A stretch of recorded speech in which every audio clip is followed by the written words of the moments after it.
हाँ जी, हाँ जी, हाँ जी, हाँ जी दोस्तों, सुस्वागतम आज के अपने सेशन में। तो सर अपन पहुंच चुके हैं अपने स्पॉम के फ्री बैच में। हाँ जी सर, जिनको नहीं पता, अपना स्पॉम का बिल्कुल फ्री ऑफ कॉस्ट बैच चल रहा है। हाँ जी सर, बिल्कुल फ्री ऑफ कॉस्ट, पूरा का पूरा आपको यूट्यूब पे मिलेगा। उसमें अपने लगभग सारे चैप्टर हो चुके हैं। आज अपन है चैप्टर नंबर 13 पे, that is FCRA foreign contribution regulation act 2010, और उसकी कुछ रेगुलेशन जो 2011 में आई थी। ठीक है, मतलब हाँ, तो कुल मिला के FCRA एक्ट अपन आज पढ़ने वाले हैं।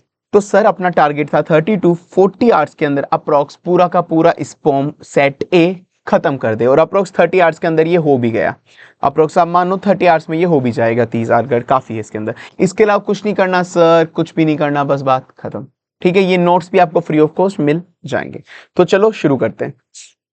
पर वापस एक एक डिस्क्लेमर सुनते जाना भाई साहब, जिन्होंने मेरे से ऑडिट पढ़ी हुई है वो ऑडिट वाली एक्सपेक्टेशन इधर मत रखना, क्योंकि मैं ऑडिट बिल्कुल अलग अप्रोच से पढ़ाऊंगा और ये लो बिल्कुल अलग अप्रोच से पढ़ाऊंगा। क्योंकि भाई ऑडिट के अंदर जो मार्क्स होते हैं वो सीए फाइनल के रिजल्ट में जुड़ते हैं। उसके अंदर बहुत ज्यादा ध्यान देना पड़ता है, एक एक चीज पढ़नी पड़ती है, सब कुछ पढ़ना है, अच्छे से पढ़ना है, याद करना है, रिवाइज करना है, समझना है, याद करना है, रिवाइज करना है, बार बार बार बार बार बार सेम प्रोसेस में क्लास में कराता हूँ। इसलिए वो क्लास का टेन्योर भी 100 आवर्स हो जाता है, रेगुलर बैच का 120 आवर्स हो जाता है। वो टाइम डिवोट करना जस्टिफाइबल है, ये आपको रैंक दिलाएगी, एग्जामिशन दिलाएगी। पर लो नहीं भाई, लो के अंदर आपको केवल स्पॉम में केवल 50 मार्क्स चाहिए, उस मेंटेलिटी से पढ़ेंगे। ठीक, मतलब वो नहीं, मैं तो सब पढ़ाऊंगा, पर वो पॉसिबल नहीं होगा कि बार बार याद करो, बार बार रिवाइज करो, बार बार समझाओ, वो नहीं हो पाएगा। क्योंकि फिर वही हो जाएगी 100-150 घंटे की क्लासेस, तुम बोलो तो वो ले लूं, फिर तुम खुद बोलोगे इतनी तो जरूरत ही नहीं है इसके अंदर। ठीक है, तो बस उस मेंटलिटी से पढ़ना। और बाकी जो IBS वाला है पेपर नंबर 6, वो भी मैं यहीं पे कवर करा दूंगा तुम्हारा। ठीक है सर, तो चलो ये चलते हैं, और ये नोट्स आपको फ्री में मिल ही जाएंगे। तो सर ये FCRA क्या होता है? सर ये फॉरेन कंट्रीब्यूशन रेगुलेशन एक्ट है। फॉरेन कंट्रीब्यूशन, नाम समझ में आ गया होगा, फॉरेन कंट्रीब्यूशन, कि कोई भी अपने फॉरेन करेंसी, मतलब फॉरेन कंट्रीब्यूशन, कोई भी फॉरेन से अपन को पैसा मिल रहा है, फॉरेन से कहीं भी अपन को पैसा मिल रहा है, क्या मिल रहा है सर? पैसा मिल रहा है। जैसे कोई भी अपन को डोनेशन दे रहा है, कोई भी अपन को डोनेशन दे रहा है, कोई भी अपन को कोई हॉस्पिटैलिटी दे रहा है, हॉस्पिटैलिटी दे रहा है, कोई भी अपन को कोई ग्रांट दे रहा है। मतलब इंडिया के अंदर नहीं होता क्या कि बहुत सारी बार जैसे कोई टेम्पल है, कोई ट्रस्ट है, ट्रस्ट बोल लो भाई, ट्रस्ट जो होती है अलग अलग, उनमें बाहर से बहुत सारा फॉरेन कंट्रीब्यूशन आता है। तो असली में होता क्या है, फॉरेन कंट्रीब्यूशन के अंदर एक्ट क्यों बनाया भाई? जो कंट्रीब्यूशन आ रहा है ना, एक तरह से बहुत सी बार ऐसा होता है कि ये टेररिस्ट एक्टिविटीज के लिए आ जाता है, बहुत सारी टेररिस्ट एक्टिविटीज के लिए आ जाता है। ठीक है, कि टेररिस्ट गलत गलत एक्टिविटीज करो, या फिर न्यूज मीडिया वाले जो होते हैं, न्यूज वाले, न्यूज चैनल्स वगैरह, अगर उनके पास कोई कंट्रीब्यूशन आ रहा है तो वो जानबूझ के वही टेररिज्म जैसा, कि पाकिस्तान से भिजवाया हो, चाइना ने भिजवाया हो, ऐसा कुछ, कि भाई गलत गलत न्यूज को खरीद रहे हैं, एक तरह से अपने न्यूज चैनल को खरीद रहे हैं। अब जो वो बोलेंगे वो न्यूज चैनल न्यूज दिखाएंगे। तो ऐसी चीजें होती है। तो जब भी इंडिया में कोई पैसा आएगा इस तरह का, कोई भी donation grant hospitality, donation grant hospitality, इस तरह का कोई पैसा आएगा, तो उसके लिए कुछ रूल्स रेगुलेशन बना दिए, उसके लिए कुछ रूल्स रेगुलेशन बना दी। ठीक है, ये छोड़ दो, कट करो, मतलब कोई सेंस नहीं है स्ट्रक्चर ऑफ द एक्ट। वो MCQ पर्पस से पढ़ना है, जो बिल्कुल इररिलेवेंट है वो तो हटा ही देंगे अपन। ठीक है ना, ये एक्ट किस पे लगता है? पूरे इंडिया पे लगता है। चाहे कोई इंडिया का सिटीजन बाहर हो, इंडिया का सिटीजन वर्ड बोला मैं, इंडिया का सिटीजन चाहे आउटसाइड इंडिया हो, उस पर भी एक्ट लगेगा। इंडिया में कोई भी कंपनी इनकॉर्पोरेट हुई है, इंडिया में कोई भी कंपनी इनकॉर्पोरेट हुई है, उसका यूएस के अंदर, मतलब आउटसाइड इंडिया कोई भी ब्रांच है, कोई भी सब्सिडरी है, तो उस ब्रांच पे भी ये एक्ट लगेगा, ब्रांच पे एक्ट लगेगा। ठीक है, और कभी छोटा सा MCQ आ जाए, इस एक्ट को कौन पूरा का पूरा गवर्न करता है? Sir ministry of home affairs. कौन है सर ये मिनिस्ट्री ऑफ होम अफेयर? हमारे अमित जी शाह, हमारे अमित जी शाह सर, अमित शाह सर, ये गवर्न करते हैं। सर डेफिनेशन क्या है? इस पर छोटा सा क्रॉस मारो, इतना कोई खास नहीं है। फॉरेन कंपनी क्या होती है सर? फॉरेन कंपनी कोई भी कंपनी जो आउटसाइड इंडिया बनी हुई हो, कोई भी कंपनी जो आउटसाइड इंडिया इनकॉर्पोरेट हुई हो। साथ में कंपनीज एक्ट के अंदर जो फॉरेन कंपनी बोला है वो भी, subsidiary of foreign company is also है फॉरेन कंपनी। अब एक बार बस देख लो, इतना लोड मत लो, जो भी कंपनी इंडिया के बाहर इनकॉर्पोरेट हुई है वो, कंपनीज एक्ट के अंदर जो भी कंपनीज को अपन फॉरेन कंपनी बोलते हैं वो, subsidiary of foreign companies also है फॉरेन कंपनी। ठीक है ना, और MNCs भी फॉरेन कंपनी होती है। MNCs पता होगा ना, जिसका प्लेस ऑफ बिजनेस, मतलब जो इंडिया के बाहर इनकॉर्पोरेट होती है, पर उसको वो अलग अलग कंट्रीज में ऑपरेट करती है, मतलब 2 से ज्यादा कंट्री में ऑपरेट करती है, 2 या 2 से ज्यादा कंट्री में ऑपरेट करती है। तो MNCs भी फॉरेन कंपनी है। मतलब अगर कभी भी अपन को MNC से भी, जो इंडिया के बाहर इनकॉर्पोरेट हुई है, इंडिया के बाहर इनकॉर्पोरेट हुई है, MNC से भी कभी अगर अपन को इंडिया के अंदर कोई भी कंट्रीब्यूशन मिल रहा है किस कौन सा फॉरेन सोर्स है मतलब, तो इसको फॉरेन सोर्स माना जाएगा, इसको फॉरेन सोर्स माना जाएगा। और इस पे भी वो रूल्स रेगुलेशन लग जाएंगे कि भाई ये इंडिया में पैसा भेज रहा है, इसको भी रूल्स रेगुलेशन वो फॉलो करने पड़ेंगे। ठीक है सर, तो ये हो गया। और सर फॉरेन कंट्रीब्यूशन, अब ये देखो, company incorporate in India, India के अंदर कोई कंपनी इनकॉर्पोरेट हुई है जो 2 से ज्यादा कंट्रीज के अंदर चल रही है, तो वो एमएनसी की है क्या? क्या वो एमएनसी कहलाएगी क्या इस पर्पस से, फॉरेन कम मतलब इस चैप्टर के पर्पस से? नहीं सर, वो एमएनसी नहीं है। एमएनसी मैंने बोला ना, एमएनसी जो फॉरेन कंट्री में इनकॉर्पोरेट हुई है और दो या दो से ज्यादा कंट्री में धंधे चला रही है, वो एमएनसी है।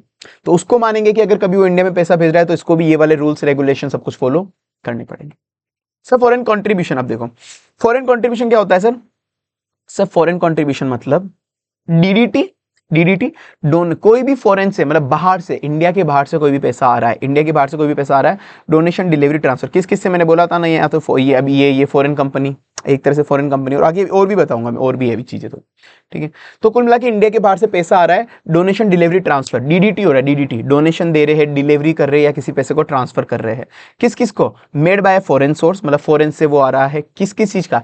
ACS, ACS, ACS article currency security, article currency security, article currency security, article currency security, article currency security. तो कभी भी डीडीटी हो रहा है, कभी भी डीडीटी आ रहा है, डोनेशन डिलीवरी ट्रांसफर, कभी भी डीडीटी आ रहा है, डोनेशन डिलीवरी ट्रांसफर, किसका? एसीएस का, एसीएस का, किसका? एसीएस का। डीडीटी आ रहा है एसीएस का, डीडीटी आ रहा है एसीएस का, आर्टिकल करेंसी सिक्योरिटी का। डोनेशन डिलीवरी ट्रांसफर आ रहा है, आर्टिकल करेंसी सिक्योरिटी का। डोनेशन डिलीवरी ट्रांसफर आ रहा है, आर्टिकल करेंसी सिक्योरिटी का। डोनेशन डिलीवरी ट्रांसफर आ रहा है, आर्टिकल करेंसी सिक्योरिटी का। डोनेशन डिलीवरी ट्रांसफर आ रहा है, आर्टिकल करेंसी सिक्योरिटी का। डोनेशन डिलीवरी ट्रांसफर आ रहा है, आर्टिकल करेंसी सिक्योरिटी का। ठीक है, फॉरेन सोर्स से आ रहा है ऑफ कोर्स, तो वो कहलाएगा foreign contribution, foreign contribution. Let's say India के बाहर कोई भी बंदा रहता है, इंडिया के बाहर, इंडिया के बाहर कोई एक कंपनी है, इंडिया के बाहर लेट्स से टेस्ला है, टेस्ला, तो वो क्या कर रही है? वो डोनेशन दे रही है, वो डोनेशन दे रही है किसको? डोनेशन दे रही है यहाँ पे किसी इंडिया की ट्रस्ट को, इंडिया की ट्रस्ट को। तो टेस्ला इंडिया के बाहर है, वो डोनेशन दे रही है, डोनेशन दे रही है इंडिया की ट्रस्ट को। अब वो चाहे करेंसी हो, कोई भी करेंसी में दे रही हो, कोई सिक्योरिटी अपन को दे रही हो, या कोई भी आर्टिकल, कोई भी आर्टिकल जैसे कुछ भी हो गया, घड़ी, जूते वगैरह, कपड़े वगैरह, ये सब भिजवा रही है, तो वो यहाँ पे क्या कहलाएगा? फॉरेन कंट्रीब्यूशन कहलाएगा। ठीक है, तो बाहर से आया, क्योंकि इंडिया के बाहर से आया कोई भी डोनेशन डिलीवरी ट्रांसफर, किसमें? आर्टिकल करेंसी सिक्योरिटी के अंदर। अब वो करेंसी आईएनआर भी हो सकती है या फिर फॉरेन करेंसी भी हो सकती है, वो इररिलेवेंट है। चाहे हो सकता है कि टेस्ला आईएनआर अपने यहाँ पे भिजवा रही हो, इंडियन रुपीस, हो सकता है वो यूएसडी यहाँ पे भिजवा रही हो, वो इररिलेवेंट है, दोनों फॉरेन कंट्रीब्यूशन माना जाएगा। ठीक है, पर सर एक एक्सेप्शन दे दिया, क्या फॉरेन कंट्रीब्यूशन नहीं माना जाएगा? किस चीज को फॉरेन कंट्रीब्यूशन नहीं माना जाएगा? कोई भी आर्टिकल, केवल आर्टिकल की बात हो रही है, करेंसी और सिक्योरिटी नहीं की, नहीं, कोई भी आर्टिकल, कोई भी आर्टिकल एज ए गिफ्ट अपन को मिला है पर्सनल यूज के लिए, कोई भी आर्टिकल गिफ्ट एज ए मिला है अपन को पर्सनल यूज के लिए, जिसकी मार्केट वैल्यू इंडिया में 1 लाख रुपए तक है, जिसकी मार्केट वैल्यू इंडिया में 1 लाख रुपए तक है, तो फॉरेन कंट्रीब्यूशन नहीं कहलाएगा। वो फ्रीली आ सकता है, वो फ्रीली आ सकता है, कोई भी रेस्ट्रिक्शन प्रोहिबिशन कुछ नहीं है उसमें।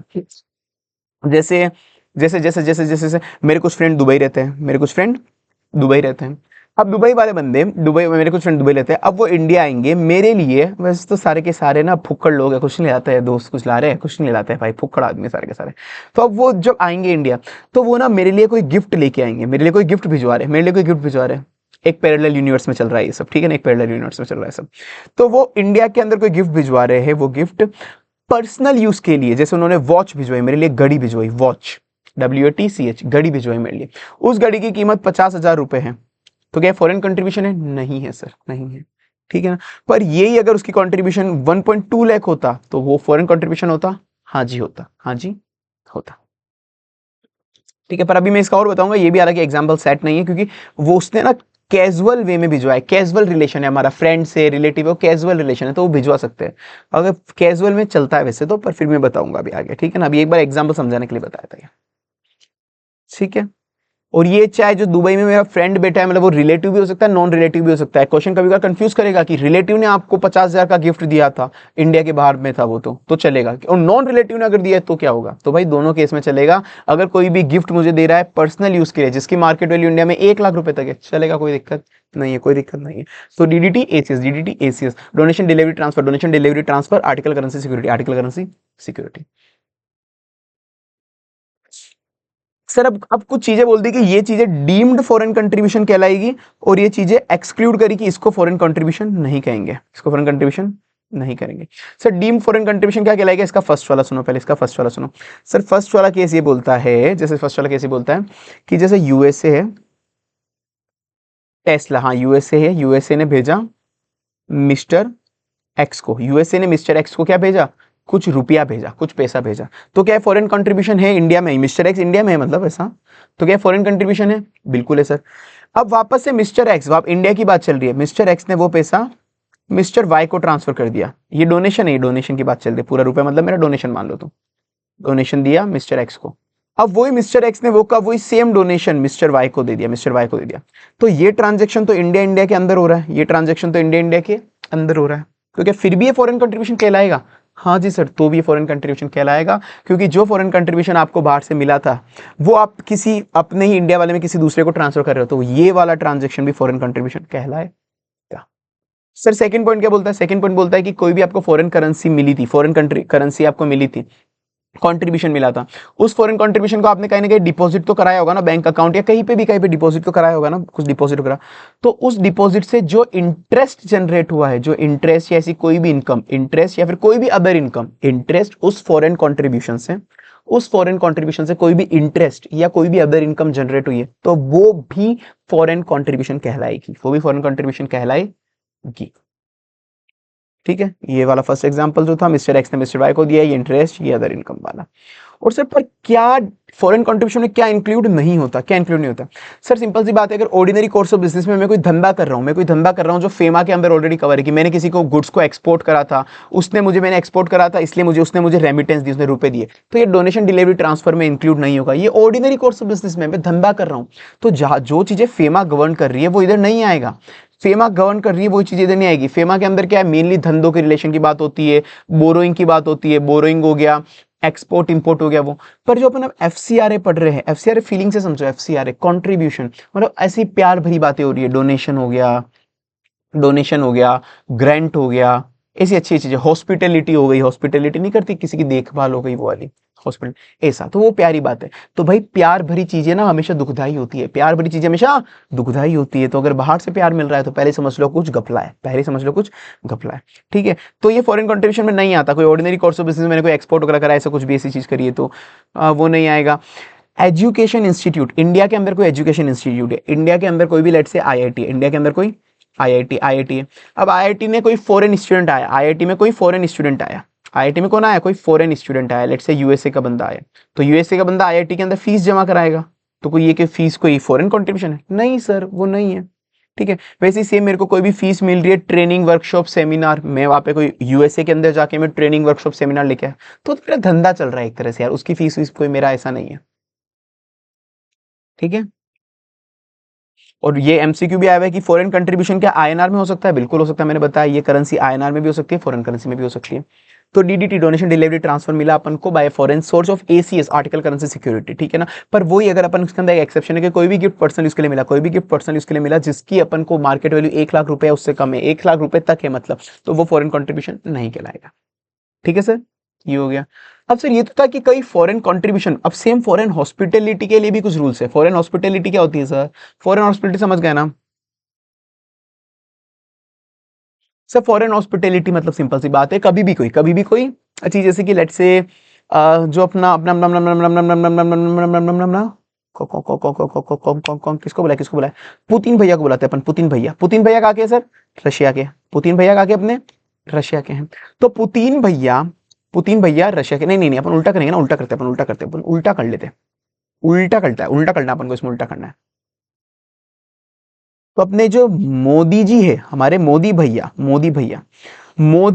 गए, कहाँ भेजे इनको? मोदी भैया को कहाँ भेजे? हमारे मोदी जी को, हमारे मोदी जी को भेजते हैं पुतिन जी के पास, हमारे मोदी जी को भेजते हैं पुतिन जी के पास। ठीक है ना, तो भाई होता ऐसा है कि अब ये आप पुतिन जी के पास गए, मतलब रशिया गए, तो भाई सिंपल सी बात है, कभी भी ऐसे कोई जाएगा, इंडिया का पर्सन कभी भी कोई बाहर जाएगा, इंडिया का पर्सन कभी भी कोई बाहर जाएगा, तो इंडिया का पर्सन अगर कोई भी कोई बाहर जा रहा है, तो ये बंदे जो है पुतिन जी, अब ये ऐसा तो नहीं होगा मोदी जी को अपने हाल पे छोड़ ले, नहीं भाई, वो बंदे ना आधी बार पुतिन जी ही इनके सारे होटल का खर्चा मैनेज करेंगे, रशिया का वही मैनेज करेंगे, इनको खाना भी वही खिलाएंगे, इनका रहने खाने पीने का आधी बार कॉस्ट ऑफ ट्रैवल भी यही बियर करेंगे, कॉस्ट ऑफ ट्रैवल भी यही बियर करेंगे कि आओ मोदी जी आप आओ, हम आपकी टिकट बुक कराते हैं, मतलब टिकट तो मतलब क्या, इनके पास तो जेट है, पर जो भी खाने पीने का खर्चा, होटल का खर्चा सब, तो वो उनका देखभाल करना की हॉस्पिटलिटी, फॉरेन हॉस्पिटलिटी। तो अपने इंडिया के बंदों को फॉरेन से हॉस्पिटलिटी मिल रही है, नहीं मिल रही है, फॉरेन से हॉस्पिटलिटी मिल रही है, नहीं मिल रही है। तो बस वो ये यहां पर भी कुछ रिस्ट्रिक्शंस है, कुछ प्रोहिबिशन है जो अपन आगे पढ़ेंगे कि इंडिया के बंदे को कभी भी फॉरेन से हॉस्पिटलिटी मिल रही है तो क्या क्या चीजें फॉलो करनी पड़ेगी। तो वो ये सर, एनी ऑफर, चाहे कैश में हो काइंड में हो, चाहे कैश में हो काइंड में हो, फॉरेन से आपको मिल रहा है, कॉस्ट ऑफ ट्रैवल आपका वो बियर कर रहा है, फ्री लॉजिंग बोर्डिंग हो रही है, ट्रांसपोर्ट मेडिकल ट्रीटमेंट मिल रहा है, तो वो यहाँ पर कवर होगा। पर अगर यही सब प्योर कैजुअल होता, प्योरली कैजुअल कि यार मेरा भाई आया था, मेरे भाई को मैंने ये करा दिया, मेरा भाई घूमने आया था, मैं मेरे भाई के पास घूमने गया, वो तो कैजुअल रिलेशन है, वो नहीं होता, वो एक्सक्लूड है इस फॉरेन हॉस्पिटलिटी पे। भाई घूमने आया या मैं मेरे भाई के पास गया, ऐसे कैजुअल रिलेशनशिप, गर्लफ्रेंड के पास गए, बाहर वाली गर्लफ्रेंड इधर आई, तो कैजुअल है, उसमें कौन सी फॉरेन हॉस्पिटलिटी है यार, नहीं। तो अभी आप आगे पढ़ेंगे, ठीक है। तो ये मतलब समझो, अभी मतलब समझो, फिर अपन इसका आगे चलेंगे क्या है। अब सर वही अपन बोले थे कि फॉरेन सोर्स से कभी भी अपन को डीडीटी मिला एसीएस का, तो फॉरेन सोर्स में क्या क्या इंक्लूड होगा, फॉरेन सोर्स में क्या क्या इंक्लूड होगा। सब फॉरेन सोर्स के अंदर फॉरेन कंपनी इंक्लूड होगी, जो अपन ने पढ़ा था, जैसे एमएनसी वगैरह अपन ने वो पढ़ा था। गवर्नमेंट एजेंसी, कोई फॉरेन गवर्नमेंट से कोई भी डोनेशन डिलीवरी ट्रांसफर अपन को मिला एसीएस का, कोई भी फॉरेन की कंपनी हो गई, और फॉरेन का ट्रस्ट हो गया, कुछ भी ऐसा कुछ है, ठीक है ना। और स्पेसिफिक इसके अंदर कोई भी फॉरेन की इंटरनेशनल एजेंसी है, except united nation, IMF, world bank, इसको एक्सक्लूड करा हुआ है कि इनसे कुछ भी मिलेगा तो उसको अपन फॉरेन कंट्रीब्यूशन में नहीं मानेंगे, ठीक है। और सर कोई भी सिटीजन है फॉरेन कंट्री का, वर्ड ध्यान रखना, सिटीजन मोस्ट इंपॉर्टेंट, कोई भी सिटीजन है फॉरेन कंट्री का, अगर वो इंडिया के अंदर भिजवा रहा है तो उसको फॉरेन सोर्स माना जाएगा उस सिटीजन को। जैसे इलोन मस्क है, इलोन मस्क ने इंडिया के अंदर कुछ भी भिजवाया, इलोन मस्क ने इंडिया के अंदर मिस्टर राधे श्याम जी को कोई डोनेशन दिया तो क्या फॉरेन सोर्स है? हाँ भाई, क्योंकि इलोन मस्क कौन है, यूएस का सिटीजन है, तो यूएस का सिटीजन है तो इसको अपन फॉरेन सोर्स मानेंगे। यही सर अगर ऐसा होता कि मिस्टर राम 15 सालों से इंडिया के बाहर रह रहा है, यूएस ले रहा है, ये क्या हो गया, एनआरआई, ये क्या हो गया, एनआरआई हो गया, पर सिटीजनशिप इसके पास इंडिया की है, तो भाई वो फॉरेन सोर्स नहीं कहलाएगा, क्योंकि यहाँ पे सिटीजनशिप का क्राइटेरिया है, चाहे एनआरआई हो, रेसिडेंट हो, कोई फर्क नहीं पड़ता। तो हाँ, ये होता कि अगर इसी बंदे ने है तो इंडिया का ओरिजिन, पर इसके पास सिटीजनशिप यूएस की थी, तो भी फॉरेन सोर्स होता, तो अपन को देखना है सिटीजनशिप कहाँ की मिली, अगर फॉरेन की सिटीजनशिप है तो उसको फॉरेन सोर्स कहलाएगा। डोनेशन करा किसी एनआरआई ने, तो एनआरआई था ना वो, ऐसा तो नहीं बोला ना कि सिटीजनशिप किसी दूसरी जगह की थी, नहीं, तो वो इंडिया का ही है, उसको अपन फॉरेन सोर्स नहीं मानेंगे। इंडियन कंपनी जिसने 100% फॉरेन इन्वेस्टमेंट लिया हुआ है, मैं इंडियन कंपनी जिसमें 100% फॉरेन इन्वेस्टमेंट है, क्या माना जाएगा उसको, फॉरेन सोर्स नहीं माना जाएगा सर, वो फॉरेन कंपनी नहीं है। इंडियन ओरिजिन जिसके पास फॉरेन की सिटीजनशिप है, तो उसको भी अपन फॉरेन कंट्रीब्यूशन मानेंगे, ठीक है सर। तो ये सारे एमसीक्यू मैंने तुम्हारे इधर ही समराइज करे हुए, वैसे तो सारे एमसीक्यू वैसे तो मैंने तुम्हारे इधर ही समराइज करे हुए, पर फिर भी मैं तुमको एमसीक्यू बुकलेट अलग से प्रोवाइड करा दूंगा, ये बुक भी अलग से प्रोवाइड करा दूंगा। तो आप कैसे मिलेगी तुमको, CA Hemant Somani Telegram channel पे जाना, CA Hemant Somani Telegram channel पे जाओगे, वहां पे सर्च करना, वहां पे टेलीग्राम का मेरा जो चैनल आ जाएगा, चैनल में जाओगे, वहां पे मीडिया और फाइल सेक्शन होता है ना, वहां पे ढूंढ लेना, मैं सारे चैप्टर फ्री में शेयर करे हुए हैं, मतलब और कर दूंगा, जैसे जैसे तुम वीडियो देख रहे हो, हर वीडियो के साथ चैप्टर जा रहा है, तुम बार बार सर नहीं मिल रहा, अरे भाई तुम अब थोड़ी मेहनत करो, टेलीग्राम में मीडिया सेक्शन में जाओ, मेरे टेलीग्राम चैनल पे जाना, वहां पे मीडिया फाइल सेक्शन आता है, उधर ढूंढा मिल लेगी तुमको सब नोट्स में, साथ में जितने भी एमसीक्यू ऐसे है ना, जितने भी एमसीक्यू आए हुए आज तक, सबकी समरी इसी तरह से, including time and numerical limit, जितने भी chapter wise time numerical limit है, उसकी एक अलग से पीडीएफ बना के भी मैंने ऑलरेडी शेयर कर दिया टेलीग्राम चैनल, ठीक है। तो भाई सब कुछ तो शेयर करा हुआ है, जान ले लो तुम, इतना सब कुछ फ्री में मिलने के बाद तुम पत्थर दिल लोग वीडियो को लाइक भी नहीं करके जाते भाई, भगवान को ऊपर जाके क्या मुंह दिखाओगे, जब भी तुम 100-200 साल बाद जाओगे, क्या मुंह दिखाओगे, क्या भाई, इतने पत्थर दिल लोग कोई वीडियो को लाइक भी नहीं करके जाते भाई। बड़ी मतलब कोई बंदा मेहनत कर रहा है, अप्रिशिएशन दूर की बात है। और भाई वो तो दूर की बात है, लाइक मैंने तुमको इतनी बार बोला भाई, तुम कमेंट करके मुझे बता दिया करो। प्लीज कमेंट करके मुझे बता दो तुम्हारा अटेम्प्ट कौन सा है। प्लीज प्लीज प्लीज भाई, तुम के टीचर से ऐसे रिक्वेस्ट कराते हो, शर्म नहीं आती? इतनी बार बोल दिया, अटेम्प्ट कौन सा है भाई, पूछो बता दो ना। मुझे जानना होता है तुम्हारा अटेम्प्ट कौन सा है, ताकि मैं तुम्हारे लिए उस हिसाब से और नई नई चीजें लाऊं। प्लीज बता दो, तुम बता देना मिस्टर एक्स वाई जेड, क्या सी एक्स वाई जेड, तुम सी बनने वाले हो, सी एक्स वाई जेड इस अटेम्प्ट में बनने वाले हो, ठीक है। चलो, तो ये अपन ने बेसिक चीजें सब पढ़ ली। इससे एक दो एमसीक्यू आना फिक्स है, दो एमसीक्यू जैसे मान के चलो तुम ये कह दो। अब सर अपन ने जो भी इतना पढ़ा फॉरेन कंट्रीब्यूशन, अब बोला इन्होंने कि ये जो फॉरेन कंट्रीब्यूशन पढ़ा था अपन ने, DDT of ACS, DDT of ACS, ACS donation delivery transfer from the foreign source से आ रहा है, एसीएस का आर्टिकल करेंसी सिक्योरिटी का, तो वो प्रोहिबिट है। कुछ लोग वो डीडीटी नहीं एक्सेप्ट कर सकते, कुछ लोग वो डीडीटी एक्सेप्ट नहीं कर सकते। कौन कौन नहीं कर सकते सर? पहले बोला इन्होंने इलेक्शन और गवर्नमेंट वाले बंदे, इलेक्शन और गवर्नमेंट वाले बंदे, इलेक्शन और गवर्नमेंट वाले बंदे, ये वाले, ये सारे सेम तरह के, पॉलिटिकल पार्टी और गवर्नमेंट, पॉलिटिकल पार्टी और गवर्नमेंट, ये वाला और ये वाले, ये पॉलिटिकल पार्टी और गवर्नमेंट, इसका एक ग्रुप बना लो तुम तुम्हारा। कि मतलब कोई भी कैंडिडेट इलेक्शन का कोई भी कैंडिडेट है, वो कभी भी फॉरेन कंट्रीब्यूशन एक्सेप्ट नहीं कर सकता। मतलब तुम समझ गए होंगे, बाहर से पैसा आ रहा है, मतलब कहीं ना कहीं क्रिमिनल एक्टिविटी का, फॉरेन इलेक्शन वाला बंदा इलेक्शन में यूज लेगा क्रिमिनल एक्टिविटी का पैसा, एक तरह से वो है, ठीक है ना। जैसे राहुल गांधी जी कभी भी कैंडिडेट इलेक्शन के, मतलब हमेशा कैंडिडेट तक ही रह जाते हैं, वो बात अलग है, तो वो कभी भी एक्सेप्ट नहीं कर सकते हैं। Same same same same same same कोई भी मेंबर ऑफ लेजिस्लेचर, कोई भी मेंबर ऑफ लेजिस्लेचर जैसे एमपी एमएलए वगैरह, वो भी एक्सेप्ट नहीं कर सकते, मोदी जी वगैरह भी नहीं कर सकते। कोई भी पॉलिटिकल पार्टी भी एक्सेप्ट नहीं कर सकती, और पॉलिटिकल पार्टी का ऑफिस भी है, कोई भी पॉलिटिकल पार्टी है, बीजेपी वगैरह, बीजेपी हो गई, कांग्रेस हो गई, कोई भी, वो भी फॉरेन कंट्रीब्यूशन एक्सेप्ट नहीं कर सकती, और उनका जो ऑफिस बियरर है, उनके जो ऑफिस बियरर है वो भी एक्सेप्ट नहीं कर सकते। साथ में कोई भी ऑर्गेनाइजेशन, कोई भी ऐसी ऑर्गेनाइजेशन जो पॉलिटिकल नेचर की, कोई भी ऐसी ऑर्गेनाइजेशन जो पॉलिटिकल नेचर की। तो कुल मिला के यहाँ पे पॉलिटिकल वाली फीलिंग आनी चाहिए कि ये इंपॉर्टेंट है भाई, ध्यान रखना, कैंडिडेट ऑफ इलेक्शन का जो भी कैंडिडेट है, साथ में मेंबर ऑफ लेजिस्लेचर जैसे एमपी एमएलए, पॉलिटिकल पार्टी और उनके ऑफिस बियरर, पॉलिटिकल पार्टी और उनके ऑफिस बियरर, और पॉलिटिकल नेचर की कोई भी ऑर्गेनाइजेशन, पॉलिटिकल नेचर की कोई भी ऑर्गेनाइजेशन, ये एक्सेप्ट नहीं कर सकते, ठीक है। और साथ में सर जो भी गवर्नमेंट के रिलेटेड पर्सन है, गवर्नमेंट रिलेटेड कोई भी पब्लिक सर्वेंट है, जज है भाई, हमारे जज को नहीं बेच सकते हम, कुछ भी हो जाए जज को नहीं बेच सकते, गवर्नमेंट सर्वेंट को नहीं बेचेंगे, पब्लिक सर्वेंट को नहीं बेचेंगे, जज को नहीं बेचेंगे। कोई भी एम्प्लॉय है किसी भी कॉर्पोरेशन का जो गवर्नमेंट ओन करती है, मतलब गवर्नमेंट के एम्प्लॉय, गवर्नमेंट के एम्प्लॉय, ये लोग फॉरेन कंट्रीब्यूशन एक्सेप्ट नहीं कर सकते, नहीं कर सकते, नहीं कर सकते। पर अपन ने बोला था फॉरेन कंट्रीब्यूशन में क्या इंक्लूड नहीं होता? कोई भी गिफ्ट जो आपसे बाहर से मिल रहा है, कोई भी गिफ्ट जो आपको बाहर से मिल रहा है पर्सनल यूज के लिए, क्या बोला मैं, पर्सनल यूज के लिए, अप टू ₹1,00,000, अप टू ₹1,00,000, तो क्या ये लोग वो तो एक्सेप्ट कर ही सकते हैं, ये लोग वो तो एक्सेप्ट कर ही सकते हैं, क्योंकि ये तो फॉरेन कंट्रीब्यूशन होता ही नहीं है। कोई भी गिफ्ट 1 लाख तक का मिल रहा है पर्सनल यूज के लिए बाहर से, तो वो तो फॉरेन कंट्रीब्यूशन है ही नहीं, वो तो एक्सेप्ट कर ही सकते हैं, ठीक है ना, इसीलिए। तो बाकी गवर्नमेंट वाले बंदे हो गए। फिर अपन ने डाला न्यूज़पेपर वाले बंदों को, न्यूज़पेपर और मतलब मीडिया वाले बंदे, न्यूज़पेपर और इलेक्ट्रॉनिक मीडिया, न्यूज़पेपर और इलेक्ट्रॉनिक मीडिया, ये तो है न्यूज़पेपर फिजिकल वाला और ये है इलेक्ट्रॉनिक मीडिया, ये है न्यूज़पेपर फिजिकल वाला और ये है इलेक्ट्रॉनिक मीडिया। तो न्यूज़पेपर का चाहे कोरस्पॉन्डेंट हो, एडिटर हो, प्रिंटर हो, कॉलमनिस्ट हो, ओनर हो, पब्लिशर हो, कार्टूनिस्ट हो, मतलब न्यूज़पेपर, रजिस्टर्ड न्यूज़पेपर के ये सारे बंदे, या फिर जो अपन जो डिजिटल मीडिया हो गई आजकल, audio news, video news, current affair programme, उनके correspondent, editor, printer, columnist, owner, तो कुल मिला के न्यूज़ वाले बंदों को भी मना कर दिया, तुम भी फॉरेन कंट्रीब्यूशन नहीं बेच सकते, हम हमारे न्यूज़ चैनल को नहीं बेच सकते बाहर किसी इंसान को, एक तरह से, ठीक है ना भाई। फॉरेन कंट्रीब्यूशन आते आते फिर वो अपने हिसाब से न्यूज़ चलाएंगे फिर वो। तो सर इलेक्शन वाले बंदों को मना कर दिया, member of legislature, political party, office bearer और पॉलिटिकल नेचर वाला, और साथ में फिर गवर्नमेंट पर्सन, जितने भी गवर्नमेंट रिलेटेड एम्प्लॉय और न्यूज़पेपर वालों और टीवी चैनल्स वालों को मना कर दिया, तुम फॉरेन कंट्रीब्यूशन नहीं ले सकते, ऊपर जो अपन ने डिस्कस करा था, DDT of ACA, article currency security का डिलीवरी ट्रांसफर वगैरह नहीं कर सकते, ठीक है। ये भी अपन को पढ़ेंगे।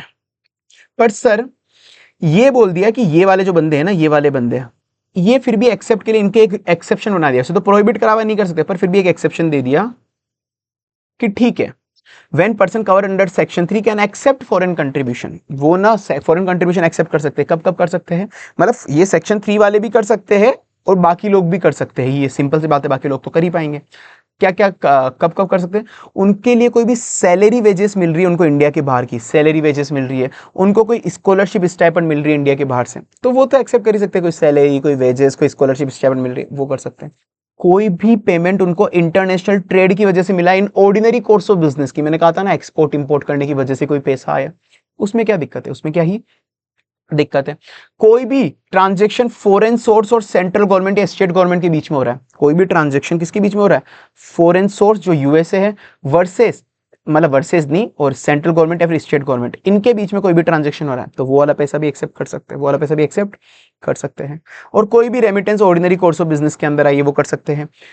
कोई भी गिफ्ट मिला है एज एन इंडियन डेलीगेशन, मैं एक इंडिया का डेलीगेशन बनता हूं कि लेट से मोदी जी गए थे, कोई भी अपने मोदी जी गए, या फिर जो अपने अभी कौन है फॉरेन मिनिस्टर जो भी है, मैं नाम भूल के एकदम से, ठीक है, कोई भी मतलब इंडियन डेलीगेशन के बंदे फॉरेन के बाहर गए, इंडियन डेलीगेशन के बंदे फॉरेन के बाहर गए, तो क्योंकि वो क्यों गए थे, क्योंकि वो इंडिया को रिप्रेजेंट करने गए थे, इंडिया को रिप्रेजेंट करने गए थे।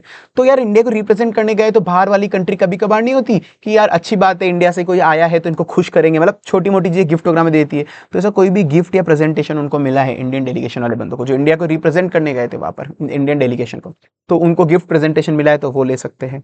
और सर ये भी मोस्ट इंपॉर्टेंट पॉइंट है, one of the most important point, कि किसी भी रिलेटिव से, कि रिलेटिव वर्ड है यहाँ पे रिलेटिव वर्ड है, ध्यान रखना, कोई भी रिलेटिव, किसी भी रिलेटिव से, कोई भी रिलेटिव से अगर आपको 10 लाख रुपए तक का गिफ्ट मिल रहा है तो आप ले लेना। 10 लाख मतलब रिलेटिव से आप गिफ्ट तो ले ही लेना, रिलेटिव से कोई सा भी गिफ्ट मिल रहा है, चाहे ये वाले लोग भी क्यों नहीं हो, ये इलेक्शन वाले, वो भी ले सकते हैं, रिलेटिव से गिफ्ट ले सकते हैं, कोई दिक्कत नहीं है।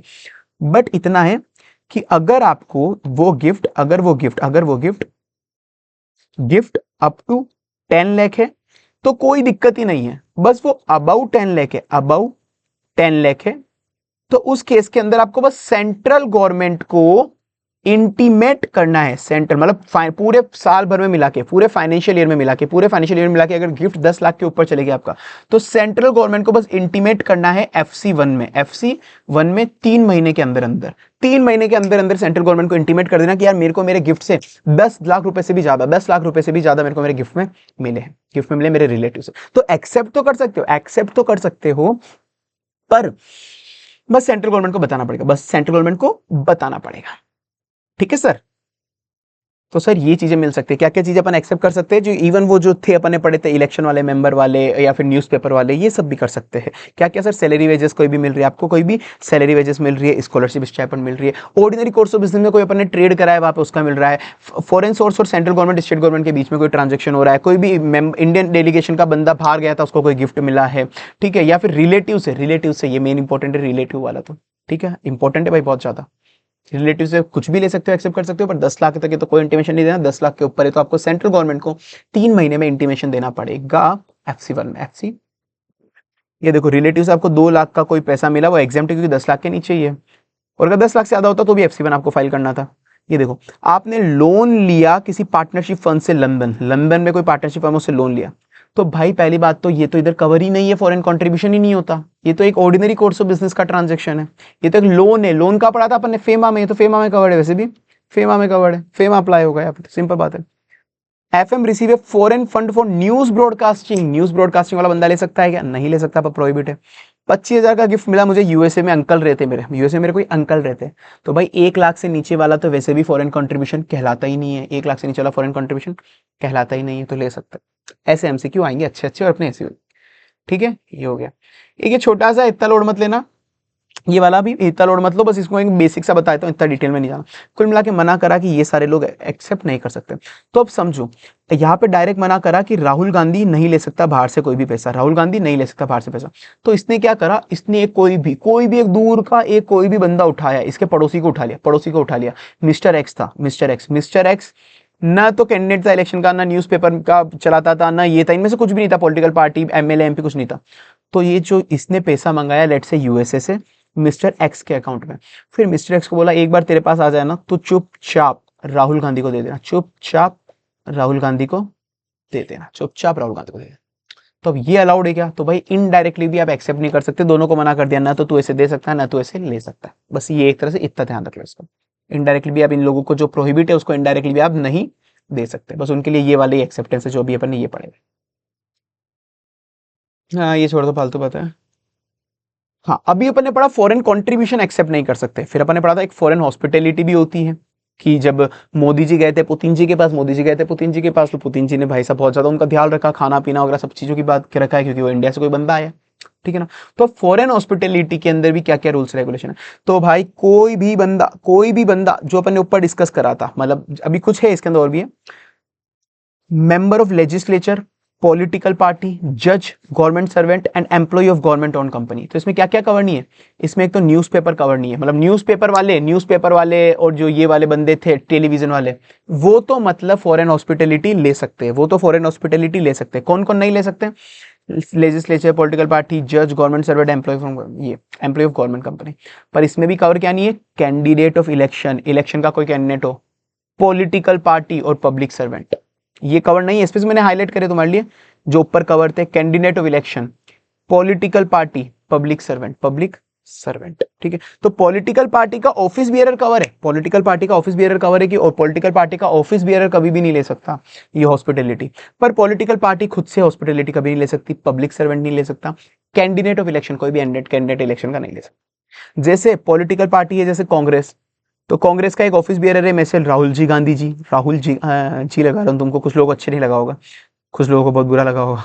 राहुल गांधी, जैसे अब राहुल गांधी है, अब इसको कभी कहीं फॉरेन हॉस्पिटैलिटी लेने जाना है, कहीं वो जा रहा है, लेट से वो जा रहा है चाइना, तो चाइना वाले इसको फॉरेन हॉस्पिटैलिटी देने वाले चाइना वाले हैं। कौन है वहां का, क्या नाम है, नाम ही भूल गया इसका यार, मैं नाम तो जल्दी बोल रहा हूँ, पता नहीं क्या हो रहा है।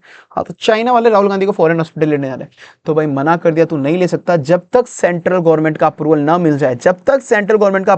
जाए, तो किसी से भी फॉरेन हॉस्पिटलिटी नहीं ले सकता। मतलब ये वाले लोग, जब तक सेंट्रल गवर्नमेंट का अप्रूवल ना मिल जाए, आप किसी से भी फॉरेन हॉस्पिटलिटी नहीं ले सकते, जिसमें मेनली है मिस्टर अमित शाह जी, वो अप्रूव करेंगे इस बंदे को। जहाँ वो बोलेंगे तेरे को जाना हो तो जा, राहुल गांधी तेरे को कौन रोक रहा है चाइना जाने से, निकल, बहुत मजे लेते हैं इसके, वैसे भी तेरे को निकल निकल जाना हो जा, फिर तू आ जाके फॉरेन हॉस्पिटैलिटी नहीं लेगा, बात खत्म। तो भाई ये इसके साथ ऐसा करा हुआ है, ठीक है ना। ऐसा करते भी इस बेचारे के साथ, ऐसा बहुत बुरा करते हैं, इसका बहुत बुरा करते हैं बेचारे को, रोना आ जाता है इसको, मुझे क्या आएगा, मेरे को तो खुशी होती है। चलो, तो ये है, तो ये इन लोगों को फॉरेन हॉस्पिटैलिटी लेने से भी मना कर दिया। कोई भी जाएगा तो सेंट्रल गवर्नमेंट की अप्रूवल लेनी पड़ेगी, इन लोगों में से कोई भी जाएगा तो, ठीक है। पर सर अगर लेट से मोदी जी भी जाएंगे तो मोदी जी भी एक बार तो मोदी जी को भी अप्रूवल लेके जाना पड़ेगा सेंट्रल गवर्नमेंट से एक बार, मतलब सेंट्रल, मोदी जी खुद सेंट्रल गवर्नमेंट है वैसे तो, पर इनको अप्रूवल तो लेनी पड़ेगी। पर लेट से मोदी जी वहां पे गए थे, पुतिन जी के पास, तो भाई अब वहां पर ना पर दिक्कत ही पड़ी, एक बार सेंट्रल गवर्नमेंट से अप्रूवल तो ले ली थी इन्होंने, मतलब अप्रूवल नहीं ली थी, ये पर्सनल टूर से चले गए। इस बार मोदी जी क्या गए, पर्सनल टूर पे गए थे। इस बार मोदी जी पर्सनल टूर पे गए बिना किसी परमिशन के। उन्होंने कहा मेरे को किसी से फॉरेन हॉस्पिटैलिटी नहीं लेनी, मैं खुद जाऊंगा थाईलैंड और मैं खुद के पैसों से वहां पे मजे करूंगा। थाईलैंड में मतलब नॉर्मल एंजॉय घूमेंगे, किसी फॉरेन हॉस्पिटैलिटी नहीं लेनी, मोदी जी अलग गए। पर दिक्कत ये पड़ी, मोदी जी एकदम से बीमार हो गए, इमरजेंसी एड इलनेस, वो बीमार पड़ गए, अब वहां पे थाईलैंड में उनके मिनिस्टर ने देख लिया, थाईलैंड, अरे मोदी जी इंडिया वाले तो बीमार पड़ गए, तो अब क्या करें, इनके तो इलाज कराना पड़ेगा, इनका इलाज कराना पड़ेगा।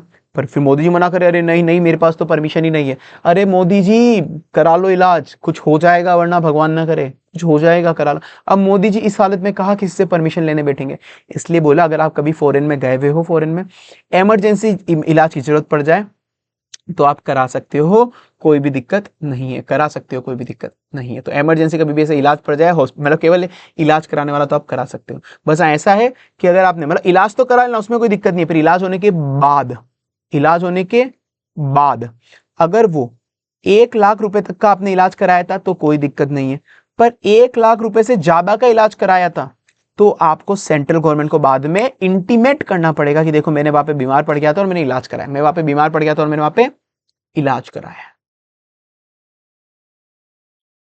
तो कब बताना पड़ेगा, विथ इन 1 मंथ, मतलब सेंट्रल गवर्नमेंट को इंटीमेट करना पड़ेगा विथ इन 1 मंथ, ठीक है ना। एक बार मेडिकल इमरजेंसी आपने ले ली तो ठीक है, पर हाँ 1 लाख से कम वाली वैल्यू तो मैंने कहा फिर आपको बताने की जरूरत नहीं है, ठीक है ना। सडन इलनेस एक बार आ गई तो उसको प्रायर अप्रूवल नहीं चाहिए भाई, बीमारी क्योंकि थोड़ी ना आती, सीधी बात है। और ये छोटा सा रूल है, कोई खास नहीं इसके अंदर। FC2 कभी भी वही है कि FC1 अपने पढ़ाता जब भी अपन को फॉरेन कंट्रीब्यूशन मिल रही है रिलेटिव वगैरह से, तब अपन देते हैं 10 लाख की है, 10 लाख के ऊपर है। और वो ये कि आपको कभी फॉरेन हॉस्पिटैलिटी लेने जाना है, तो एटलीस्ट जैसे राहुल गांधी जा रहा है तो राहुल गांधी को 2 वीक पहले, जाने के 2 वीक पहले एक बार बताना पड़ेगा कि मैं वहां जा रहा हूँ चाइना और फॉरेन हॉस्पिटैलिटी में वहां पे लूंगा, मतलब अप्रूवल करेंगे तो FC2 फॉर्म के अंदर बताएगा वो। इंडियन आईएएस, अब ये ना जर्मनी गया था बंदा, इमरजेंसी मेडिकल ट्रीटमेंट की जरूरत पड़ गई, ये ऑफिस बियरर है ना, मतलब ये तो इसमें कवर होता है गवर्नमेंट सर्वेंट वाले के अंदर, ये एम्प्लॉय ऑफ गवर्नमेंट या फिर गवर्नमेंट सर्वेंट इधर कवर हो रहा है तो इसमें। तो भाई पर 65,000 तक की थी, इसलिए कोई इंटीमेशन देने की जरूरत नहीं है। ठीक है सर, तो ये अपना एक पोर्शन एक तरह से पूरा का पूरा खत्म हो गया। अब थोड़ा नया पोर्शन है। अब एक ही फॉरेन कंट्रीब्यूशन कौन कौन ले सकता है, कौन कौन नहीं ले सकता, वो सब हो गया। अब फॉरेन कंट्रीब्यूशन कैसे लेंगे, उसका क्या प्रोसेस होता है, क्या क्या चीजें ध्यान में रखनी पड़ती है फॉरेन कंट्रीब्यूशन लेते वक्त, वो सब अपन पढ़ेंगे। ठीक है, अब है मतलब थोड़ा नया पोर्शन है और इजी है, कुछ नहीं है इसके अंदर खास। Prohibition on transfer of foreign contribution, ये भी है सर। सबसे पहले तो ये देखो, फॉरेन कंट्रीब्यूशन अब कोई भी लेगा, कोई भी फॉरेन कंट्रीब्यूशन लेगा, कोई भी इंसान, तो फॉरेन कंट्रीब्यूशन लेने के लिए दो ऑप्शन है आपके पास। जैसे अब जो भी मतलब कोई भी इंसान, मैं बताऊंगा मतलब आगे तुमको कि लेट से जो अपन अभी बोलते हैं ना ट्रस्ट वगैरह जो होती है, ट्रस्ट वगैरह जो होती है, स्पेसिफिकली ट्रस्ट वगैरह की बात करते हैं, ट्रस्ट हो गए ऐसे ट्रस्ट वगैरह चलती है, इनमें सबसे ज्यादा फ्रॉड के चांसेस होते हैं भाई, इलीगल डोनेशन वगैरह के, इन सब के, टेररिस्ट वगैरह के। तो ट्रस्ट वगैरह भी जो भी ऐसी चल रही है, अगर उनको कभी भी फॉरेन कंट्रीब्यूशन चाहिए तो उनके पास दो ऑप्शन है। वो या तो सर्टिफिकेट ऑफ रजिस्ट्रेशन ले सकती है, मतलब रजिस्ट्रेशन ले सकती है कि भाई वो रजिस्ट्रेशन जनरली वैलिड होता है 5 साल के लिए, 5 साल के लिए, कि 5 साल के लिए अगर रजिस्ट्रेशन उन्होंने ले लिया तो 5 साल तक वो कंटिन्यूस फॉरेन कंट्रीब्यूशन एक्सेप्ट कर सकती है, कोई दिक्कत नहीं है। पर उनका है कि यार ऐसा है कि ये तो है कि फॉरेन कंट्रीब्यूशन 5 साल के लिए है कि मतलब कंटिन्यूस अगर तुम्हारे पास फॉरेन कंट्रीब्यूशन आएगा तो सर्टिफिकेट ऑफ रजिस्ट्रेशन ले लेना। पर उनको ही पता है वन टाइम कोई काम है, कोई वन टाइम काम है कि यार एक ही बार हमको तो फॉरेन से पैसा चाहिए, 5 साल तक वैसे भी हमको नहीं लाना, तो एक काम करो, आप अलग से एक प्रायर अप्रूवल ले सकते हो, प्रायर परमिशन ले सकते हो। केवल वन टाइम के लिए आप प्रायर परमिशन ले सकते हो कि हमारा इतना पैसा आने वाला है, ये अप्रूव कर दो, फॉरेन ग्रांट के अंदर ये अप्रूव कर दो। तो वो ऐसा कुछ इन दो में से कुछ एक कर सकती है। ठीक है, तो अब एक का मिस्टर, दो ट्रस्ट चल रही है, एक है मिस्टर एक्स ट्रस्ट, एक है mister Y trust, mister Y trust. दोनों मान लो दोनों रजिस्टर्ड है, दोनों के पास सर्टिफिकेट है, दोनों रजिस्टर्ड है फॉरेन कंट्रीब्यूशन के लिए। पर जो फॉरेन कंट्रीब्यूशन आया था वो आया था मिस्टर एक्स की ट्रस्ट के पास। मिस्टर एक्स ट्रस्ट है, मतलब ये मिस्टर एक्स में लिख दो, एक्स ट्रस्ट लिख दो, कुछ भी लिख दो, ठीक है, एक्स ट्रस्ट, ट्रस्ट ए, ठीक है ना। तो इसके पास आया था ये फॉरेन कंट्रीब्यूशन। क्या ये अपना फॉरेन कंट्रीब्यूशन किसी दूसरी ट्रस्ट को ट्रांसफर कर सकती है, दूसरी ट्रस्ट या दूसरे पर्सन किसी को भी ट्रांसफर कर सकती है? नहीं कर सकती भाई, नहीं कर सकती, मतलब नहीं कर सकती, बस ये बोला नॉट ट्रांसफर। ये एमसीक्यू भी उसी पे आया हुआ है कि वो ट्रांसफर करना चाहता है फॉरेन कंट्रीब्यूशन, नहीं कर सकते भाई, अलाउड ही नहीं है ट्रांसफर। ठीक है, अब जो फॉरेन कंट्रीब्यूशन आया वो किस चीजों के लिए यूज ले सकते हो अभी बताएंगे। भाई कुल मिला के जो फॉरेन कंट्रीब्यूशन आया है, जिस पर्पस के लिए आया है तुम उसी पर्पस के लिए यूज ले सकते हो। जिस पर्पस के लिए तुम्हारा फॉरेन कंट्रीब्यूशन आया है, तुमने बोला था कि ये जो फॉरेन कंट्रीब्यूशन आ रहा है हम इसको इस पर्पस के लिए यूज करेंगे, तुम उसी पर्पस के लिए यूज ले सकते हो और किसी भी दूसरे पर्पस के लिए यूज नहीं ले सकते। स्ट्रिक्टली प्रोहिबिटेड है, तो तुम कोई भी स्पेक्यूलेटिव एक्टिविटी नहीं करोगे, वो प्रोहिबिटेड है। जो भी पैसा बाहर से आया उसकी कोई स्पेक्यूलेटिव बिजनेस आप उसका नहीं कर सकते, स्पेसिफिकली प्रोहिबिट करा हुआ है, can not be use for speculative business. Speculative business आप उसका नहीं कर सकते, स्पेक्यूलेटिव बिजनेस आप उसका नहीं कर सकते, ये चीज आपको ध्यान रखनी पड़ेगी। जैसे स्पेक्यूलेटिव बिजनेस में क्या होता है सर, वो ये इन्वेस्टमेंट कर रहे हो जो मार्केट वैल्यू से ऊपर नीचे हो सकता है, म्यूचुअल फंड में डाल रहे हो, हायर रिटर्न के चक्कर के वो कर रहे हो, ठीक है ना। पर आप डेट फंड बेस को इन्वेस्टमेंट है तो वो स्पेक्यूलेटिव नहीं कहलाएगा, मतलब डेट फंड के अंदर इन्वेस्टमेंट कर सकते हो, ठीक है। छोड़ो, म्यूचुअल फंड में मैं क्या इन्वेस्ट कर सकता हूं? नहीं कर सकता। जो अब यहाँ पे क्वेश्चन कंफ्यूज करेगा, मैंने कहा था ना फॉरेन कंट्रीब्यूशन क्या होता है, जो फॉरेन कंट्रीब्यूशन आपने कहीं पे डिपॉजिट कराया उससे अगर कोई इनकम जनरेट हुई, जैसे इंटरेस्ट जनरेट हुआ उस फॉरेन सोर्स से, वो इंटरेस्ट या फिर इनकम वो भी फॉरेन सोर्स ही कहलाएगा, वो भी फॉरेन कंट्रीब्यूशन ही कहलाएगा। तो यहाँ पे दिया है कि इंटरेस्ट इन म्यूचुअल फंड, जो फॉरेन कंट्रीब्यूशन से जो इंटरेस्ट मिला तो ये भी तो फॉरेन कंट्रीब्यूशन ही है। इस इंटरेस्ट को भी आप इस इंटरेस्ट को भी जो भी फॉरेन सोर्स से जो इनकम जनरेट हुई, फॉरेन कंट्रीब्यूशन से जो इनकम जनरेट हुई, वो भी फॉरेन कंट्रीब्यूशन है। तो जैसे ये इंटरेस्ट, इस इंटरेस्ट को भी आप स्पेक्यूलेटिव एक्टिविटी में नहीं यूज ले सकते। और जो भी फॉरेन कंट्रीब्यूशन आएगा वो आप एडमिनिस्ट्रेटिव एक्टिविटी में यूज कर सकते हो। क्या? एडमिनिस्ट्रेटिव एक्टिविटी, जो भी एडमिनिस्ट्रेटिव एक्सपेंसेस वगैरह होते हैं उसमें यूज ले सकते हो। क्या? केवल मैक्सिमम 20% ही आप यूज ले सकते हो। जो भी फॉरेन कंट्रीब्यूशन आया वो क्या अपनी कंपनी के एडमिनिस्ट्रेटिव एक्सपेंसेस में यूज ले सकते हो। क्या फॉरेन कंट्री 20% जो भी एडमिनिस्ट्रेटिव एक्सपेंसेस हुए उसको क्या, सॉरी हाँ वापस सॉरी मैं कुछ मैसेज देखने लग गया था। हाँ, जो भी अपने पास फॉरेन सोर्स आया उसको क्या अपन अपनी कंपनी के एडमिनिस्ट्रेटिव एक्सपेंसेस में यूज ले सकते हैं। क्या केवल 20% तक, मतलब जितना फॉरेन कंट्रीब्यूशन आया उसका केवल 20%, उसका केवल 20% ही अपन अपने एडमिनिस्ट्रेटिव एक्सपेंस में यूज ले सकते हैं। जैसे लेट से कोई स्कूल है, जैसे कोई स्कूल है, इस स्कूल को फॉरेन कंट्रीब्यूशन आया, तो अब ये अपनी इलेक्ट्रिसिटी बिल भर रही है। इलेक्ट्रिसिटी बिल क्या होता है? इलेक्ट्रिसिटी बिल एडमिनिस्ट्रेटिव एक्सपेंस है, तो इसमें केवल अप टू 20% यूज ले सकते हैं। इसका कोई रेंट दे रहे हो, रेंट भी एडमिनिस्ट्रेटिव एक्सपेंसेस है। कोई भी लीगल एक्सपेंसेस लग रहे हैं, वो भी एडमिनिस्ट्रेटिव एक्सपेंसेस है। कोई भी लेट से पियोन की सैलरी दे रहे हो, कोई भी वहां पे पियोन है, क्लर्क है, उसकी सैलरी दे रहे हो, ये भी एडमिनिस्ट्रेटिव एक्सपेंसेस है। पर सर वहां पे जो टीचर है, टीचर की जो सैलरी दे रहे जो, अरे भाई तुम अगर टीचर की सैलरी दे रहे हो तो टीचर कोई एडमिनिस्ट्रेटिव थोड़ी ना है, टीचर कोई एडमिनिस्ट्रेटिव थोड़ी ना है, वही तो मेन रिसोर्स है स्कूल का। स्कूल का मेन रिसोर्स क्या होता है? टीचर।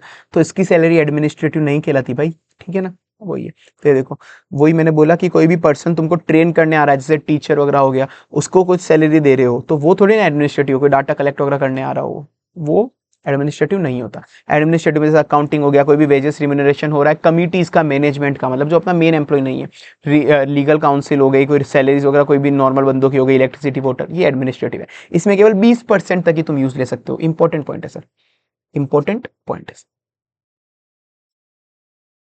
इसके अंदर एक अमेंडमेंट है, वो अमेंडमेंट आपको ध्यान रखना है। इसके अंदर एक और चीज आई हुई है एडिशनल इंपॉर्टेंट है, ये भी देखो। अपन ने बोला कि करंट ईयर में अपन जितना भी अपन को रिसिप्ट हुआ है ये फॉरेन वाला, उसका 20% अपन एडमिन के अंदर यूज ले सकते हैं, ठीक बात है।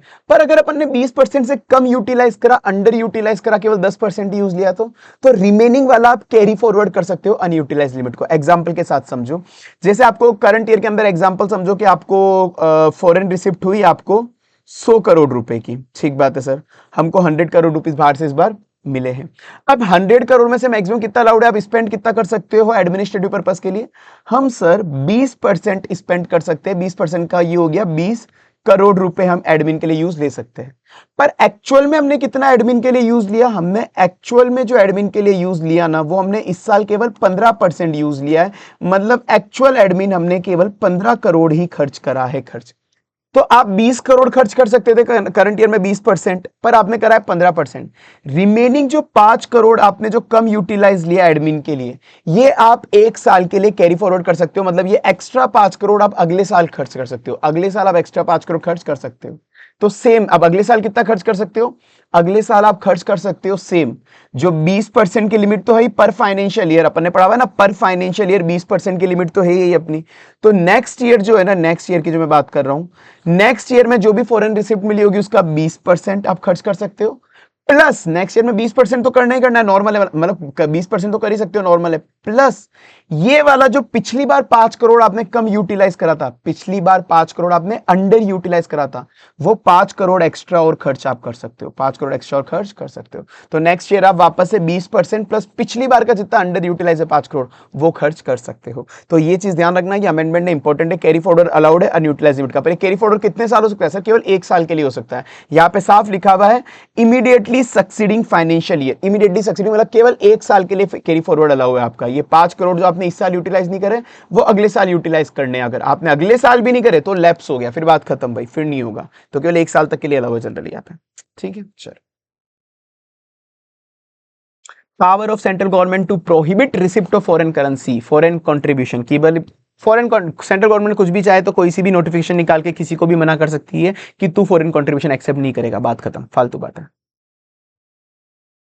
और वो ये कि भाई prohibit payment of currency received in contravention of the act, कि अगर कोई भी आपने फॉरेन कंट्रीब्यूशन, वैसे तो फॉरेन कंट्रीब्यूशन अगर आपने एक्सेप्ट कर लिया, कोई भी फॉरेन कंट्रीब्यूशन इंडिया के अंदर आ गया, कोई भी फॉरेन कंट्रीब्यूशन इंडिया में आ गया, लेट्स से मिस्टर एक्स के पास, मिस्टर एक्स के पास, तो मिस्टर एक्स ने जो भी फॉरेन कंट्रीब्यूशन लिया था वो कोई प्रोहिबिशन ऑफ एक्ट में था कि वो एक्सेप्ट कर ही नहीं सकता था। तो मिस्टर एक्स को वो ऑर्डर कर सकती है कि ये जो तेरे पास पैसा आया ना फॉरेन कंट्रीब्यूशन, वो जब्त भी कर सकती है, वो पैसे को जब्त भी कर सकती है, उसको प्रोहिबिट कर सकती है कि इस पैसे को तू कहीं पे भी पे डिलीवर ट्रांसफर नहीं करेगा, पे डिलीवर ट्रांसफर नहीं करेगा, ठीक है ना। अगर ऐसा कुछ भी करा तूने तो इम्प्रिजन 3 साल तक की जेल, फाइन या फिर दोनों लगा देंगे, ठीक है। मतलब फालतू पॉइंट तो कोई खास खास नहीं है, ये वाले तो छोटे छोटे, इसलिए मैंने काटते गए, काट दो कि ठीक है, ऐसा कुछ है नहीं, छोड़ दो। मतलब किसी को भी प्रोहिबिट कर सकता है कि तू फॉरेन करेंसी, तू फॉरेन कंट्रीब्यूशन एक्सेप्ट नहीं करेगा, या एक्सेप्ट कर लिया तो उसे यूज नहीं करेगा, वो है कैसे कर सकता है, फालतू बात है। अब आ जाओ सर रजिस्ट्रेशन पे, अब आ जाओ सर रजिस्ट्रेशन। तो मैंने बोला था 2 ऑप्शन होते हैं, या तो आप फॉरेन कंट्रीब्यूशन एक्सेप्ट करने, तो 2 ऑप्शन है, या तो आप सर्टिफिकेट ऑफ रजिस्ट्रेशन ले सकते हो, या फिर प्रायर अप्रूवल ले सकते हो। प्रायर अप्रूवल ले सकते हो। ठीक है, तो सर्टिफिकेट रजिस्ट्रेशन कौन कौन लेगा सर? सर ये एप्लीकेबल होता है कोई भी बंदा जो ये इस तरह के काम कर रहा है, रिक्स वाले काम, रिक्स वाले, रिक्स क्या होती है sir? Regional economic education cultural social, regional economic, REECS, regional economic education cultural social, regional education economic cultural social, regional economic cultural economic social, ऐसा कोई भी काम कर रहा है रिक्स वाला, कोई भी रिक्स वाला काम कर रहा है, तो भाई आपको हमेशा या तो सर्टिफिकेट ऑफ रजिस्ट्रेशन लेना पड़ेगा या प्रायर अप्रूवल लेनी पड़ेगी फॉरेन कंट्रीब्यूशन के लिए, इन काम के लिए, इनके लिए, मतलब कोई भी ऐसा कोई ट्रस्ट वगैरह है ऐसा कोई भी उनको, तो सर्टिफिकेट ऑफ रजिस्ट्रेशन आप जब भी लेते हो ये किसके अंदर लेते हो? FC3A, FC3A, FC3A के अंदर लेते हो। प्रायर अप्रूवल अगर आपको किसी की लेनी तो FC3B, FC3B, FC3B, तो FC3A के अंदर सर्टिफिकेट रजिस्ट्रेशन ले सकते हो या प्रायर अप्रूवल ले सकते हो FC3B के अंदर।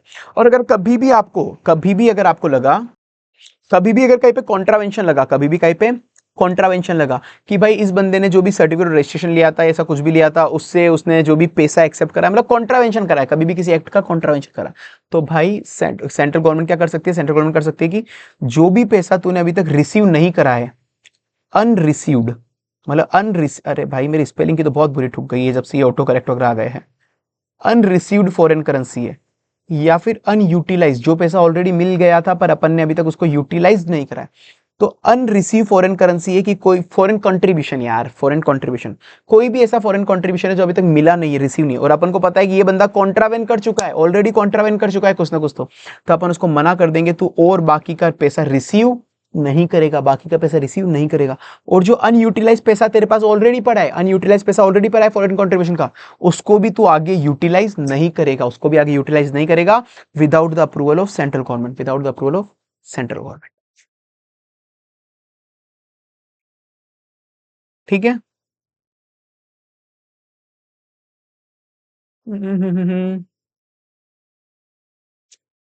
के पहले एक बार ये कराता हूँ फिर आगे बताता हूँ। ठीक है, ये कोई खास काम तो नहीं है वैसे, फालतू पढ़ने वाला, इतना कोई यहाँ पे कोई खास इंपॉर्टेंट तो है नहीं सर। कुल मिला के आप सर्टिफिकेट रजिस्ट्रेशन के अंदर ऐसा है कि आप चाहो तो इंस्टॉलमेंट के अंदर भी फॉरेन कंट्रीब्यूशन का रिसिप्ट वो सेंट्रल गवर्नमेंट अलाउ कर सकती है। वो क्या बोलेगी सेंट्रल गवर्नमेंट की? पहले सेंट्रल गवर्नमेंट बोलेगी इंस्टॉलमेंट में कि अगर आपको 100 करोड़ रुपए मंगाने हैं फॉरेन कंट्रीब्यूशन के लिए, सेंट्रल गवर्नमेंट ऐसा बोलेगी, तो उसका मतलब बोल सकती है, सेंट्रल गवर्नमेंट की इच्छा है, उसका 75% तक आप एक बार मंगा लो, मतलब 75 करोड़, और पहले आप इसको यूटिलाइज करो, पहले आप इसको यूटिलाइज करो, हम देखेंगे आपने इसको सही से यूटिलाइज करा ही नहीं करा, कोई गलत काम के लिए तो यूटिलाइज नहीं करा। जब हम सेटिस्फाई हो गए कि 75% आपने अच्छी जगह यूटिलाइज कर लिया, तो रिमेनिंग 25% आप अगले इंस्टॉलमेंट में मंगवा लेना, अगले इंस्टॉलमेंट में मंगवा लेना। ठीक है ना, वैसे सेंट्रल गवर्नमेंट कर सकती है।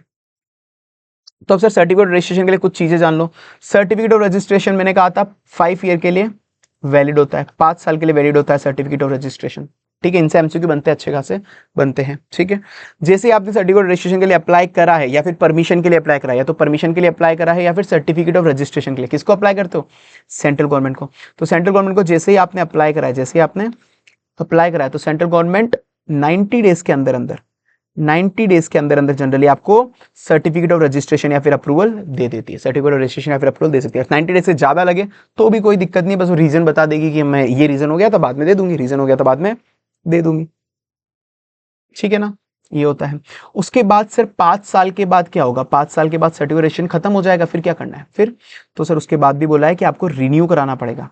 जैसे 5 साल एक्सपायर होने वाले, जैसे आपके 5 साल एक्सपायर होने वाले, लेट से अब रिन्यू का प्रोविजन है सर इसका। रिन्यू कैसे होगा सर? जैसे आपके 5 साल खत्म होने वाले, लेट से आपके 5 ईयर यहां पर खत्म हो रहे, 5 ईयर यहां पर खत्म हो रहे आपके 5 ईयर, तो इसके पहले के 6 महीने के अंदर आपको एप्लीकेशन दे देनी है। इसके पहले के 6 महीने के अंदर अंदर आपको एप्लीकेशन दे देनी है रिन्यूअल की, 6 महीने के अंदर अंदर। कितने रुपए लगते हैं? 5,000 रुपए लगते हैं, 5,000 रुपए लगते हैं कि 6 महीने के पहले, इसके जैसे एक्सपायर होने वाला है उसके पहले ही 6 महीने पहले ही बोल दो इसको रिन्यू करने के लिए। और अगर आपने नहीं बोला इसके पहले 6 महीने, चलो कोई बात नहीं, आपको 1 साल एक्सपायर होने के बाद का 1 साल और दिया, एक्सपायर होने के बाद का 1 साल और दिया, पर इस बार आपको 5,000 प्लस 5,000 का फाइन, मतलब 10,000 रुपए देने पड़ेंगे। 5K प्लस 5K 10,000 रुपए आपको देने पड़ेंगे।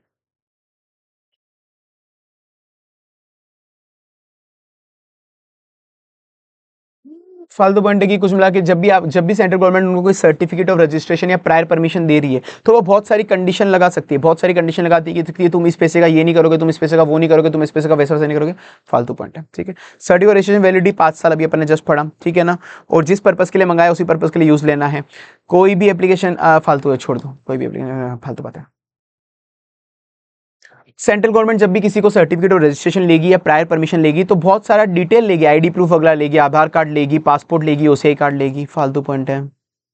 सस्पेंशन और वो अपन बाद में पढ़ते, पहले इसका रुको, मैं इसको रिन्यूअल वाला पॉइंट कहा गया, एक बार तुमको एग्जांपल दे देता हूँ, उसका क्वेश्चन भी आया है ना। हाँ ये रहा रिन्यूअल वाला पॉइंट। अब रिन्यूअल मैंने कहा था कि 6 मंथ बिफोर एक्सपायरी वाला, मैंने बोला कि यहाँ पर आपका एक्सपायर होने वाला है, यहाँ पे 5 ईयर आपके खत्म होने वाले हैं, तो आप इसके पहले के 6 महीने के अंदर आप ले सकते हो, या फिर बाद में 1 साल, या फिर बाद में 1 साल, बस यहाँ पे पैसा ज्यादा लगेगा, इसके पहले 6 महीने पहले कराना है फिर। तो इसमें FC3C सो 3A था सर्टिफिकेट ऑफ रजिस्ट्रेशन का, 3B था उसका प्रायर परमिशन का, 3C हो गया रिन्यूअल के लिए। तो 6 मंथ बिफोर एक्सपायरी, 5,000 रुपए के अंदर।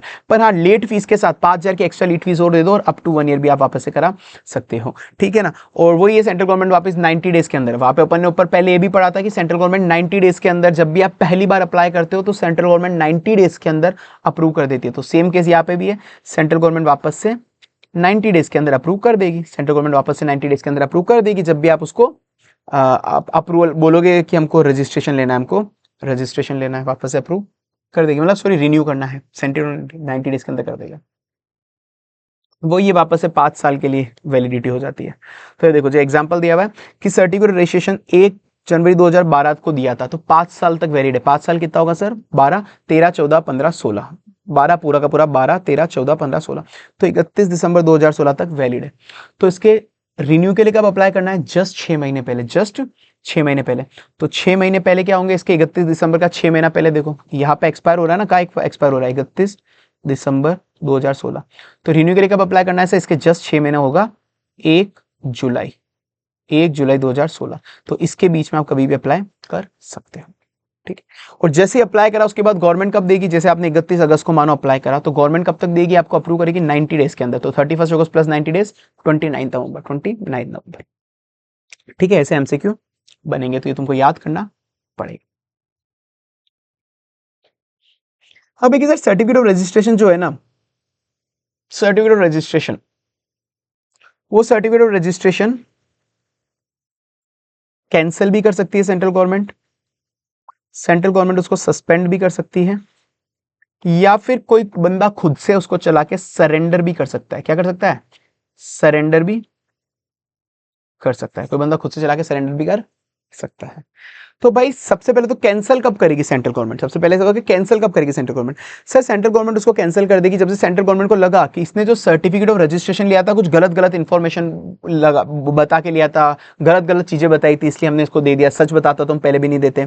कोई भी टर्म्स एंड कंडीशन थी, हमने जो सर्टिफिकेट ऑफ रजिस्ट्रेशन पे लिख के दी थी कि ये टर्म्स एंड कंडीशन है, उसने उस टर्म्स एंड कंडीशन को वॉयलेट कर दिया, उसने इस एक्ट और रूल को वॉयलेट कर दिया, या फिर ये वाला इंपॉर्टेंट है कि वो इनएक्टिव है लास्ट 2 कॉन्जिक्यूटिव फाइनेंशियल ईयर से, या फिर डिफंक्ट बन गया है, कि मतलब मिल ही नहीं रहा है, लास्ट 2 सालों से उसने कोई भी एक्टिविटी करी नहीं उस फील्ड के अंदर। वो ट्रस्ट जो है ना, उसने लास्ट 2 साल से बिल्कुल इनएक्टिव है, लास्ट 2 साल से बिल्कुल इनएक्टिव है, उसने कोई भी एक्टिविटी नहीं करी, या फिर वो डिफंक्ट बन गया, भाग गया कहीं पे, मिल ही नहीं रहा वो कहीं पे, ठीक है। या फिर पब्लिक इंटरेस्ट में, तो सेंट्रल गवर्नमेंट को ऐसा कुछ भी लगा कि भाई उसने गलत बता के कोई भी अपन से अप्रूवल ली थी, term and condition, certificate registration में जो टर्म एंड कंडीशन थी वो नहीं उसने फुलफिल करी, उसने वॉयलेट करा कोई भी प्रोविजन, वॉयलेट करा, या फिर वो इनएक्टिव था लास्ट 2 सालों से इनएक्टिव था, ठीक है ना, डिफंक्ट हो गया, ऐसा कुछ भी, तो उस केस के अंदर उसका सेंट्रल गवर्नमेंट उसका सर्टिफिकेट ऑफ रजिस्ट्रेशन कैंसिल कर देगी। और अब पर उसको कैंसिल करने के पहले अपॉर्चुनिटी ऑफ बीइंग हर्ड हमेशा दिया जाएगा, कैंसिल करने के पहले अपॉर्चुनिटी ऑफ बीइंग हर्ड हमेशा उसको दिया जाएगा। और सर इसमें एक और इंपॉर्टेंट पॉइंट कि एक बार आपका सेंट्रल गवर्नमेंट ने कैंसिल कर दिया तो 3 साल का आपको कूलिंग पीरियड मिल जाएगा। 3 साल तक आप कहीं पे भी अप्लाई, मतलब आप कभी भी वापस से सर्टिफिकेट ऑफ रजिस्ट्रेशन के लिए या फिर प्रायर परमिशन के लिए अप्लाई नहीं कर सकते। 3 साल तक के लिए आपका ठुक गया, 3 साल के लिए आपकी ठुक गई सर, ठीक है ना, 3 साल की आपकी ठुक जाएगी, एक बार का सेंट्रल गवर्नमेंट ने मना कर दिया था, ठीक है। इसका एमसीक्यू आया है 2 साल तक डिफंक्ट था, 2 साल तक कॉन्जिक्यूटिव ईयर तक इनएक्टिव था वो, तो certificate of registration government cancel कर सकती है। अब सर ऐसा है, सस्पेंड कब करेगी सेंट्रल गवर्नमेंट?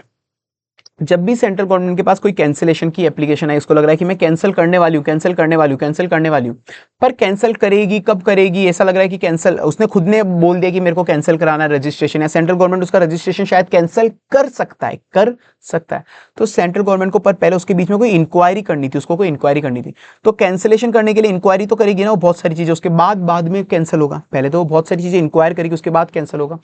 तो जब तक सेंट्रल गवर्नमेंट मतलब कुछ चीजें उसमें एनालाइज कर रही है, इंक्वायरी कर रही है, ऐसा कुछ कर रही है, तो सेंट्रल गवर्नमेंट को जब भी लगा कि कैंसिलेशन हो सकता है, इसका कैंसिलेशन सेटिस्फाई कि मैं इसको कैंसिल कर सकती हूँ, तो सेंट्रल गवर्नमेंट उस टाइम पीरियड के लिए, जब तक कैंसिल नहीं कर रही, कुछ इंक्वायरी वगैरह चल रही है, उस पीरियड में उसको सस्पेंड कर देगी, उस पीरियड में उसका रजिस्ट्रेशन सस्पेंड कर देगी, उस पीरियड में उसका रजिस्ट्रेशन सस्पेंड कर देगी। मैक्सिमम केवल 180 डेज तक ही सस्पेंड कर सकता है, मैक्सिमम केवल 180 डेज तक ही सस्पेंड कर सकता है, प्लस 180 डेज वापस से एक्सटेंड हो सकता है। तो 180 days plus 180 days, 180 days plus 180 days तक वो सस्पेंड कर सकता है उसका रजिस्ट्रेशन। तो ये टेम्परेरी सस्पेंशन है, अभी तक टेम्परेरी सस्पेंशन। उसके बाद सेंट्रल गवर्नमेंट सेटिस्फाई होगी कि इसको कैंसिल करना है तो कैंसिल कर सकती है, वरना नहीं करेगी। ये टेम्परेरी पीरियड के लिए कर सकता है मतलब सस्पेंड इसको, कि जब भी उसको लग रहा है कि हाँ भाई कैंसिलेशन कर सकते हैं इसका अपन, तो पहले एक बार इसको सस्पेंड कर लेते हैं और कुछ चीजें इंक्वायर कर लेते हैं, ठीक है। तो 180 डेज के लिए ही मैक्सिमम आप उसको सस्पेंड कर सकते हो, प्लस 180 डेज के लिए भी आप कर सकते हो। और जब भी आपका सस्पेंशन हुआ है, जब भी आपका सस्पेंशन हुआ है, तो कोई भी फॉरेन कंट्रीब्यूशन आप रिसीव नहीं कर सकते, कोई भी फॉरेन कंट्रीब्यूशन आप रिसीव नहीं कर सकते।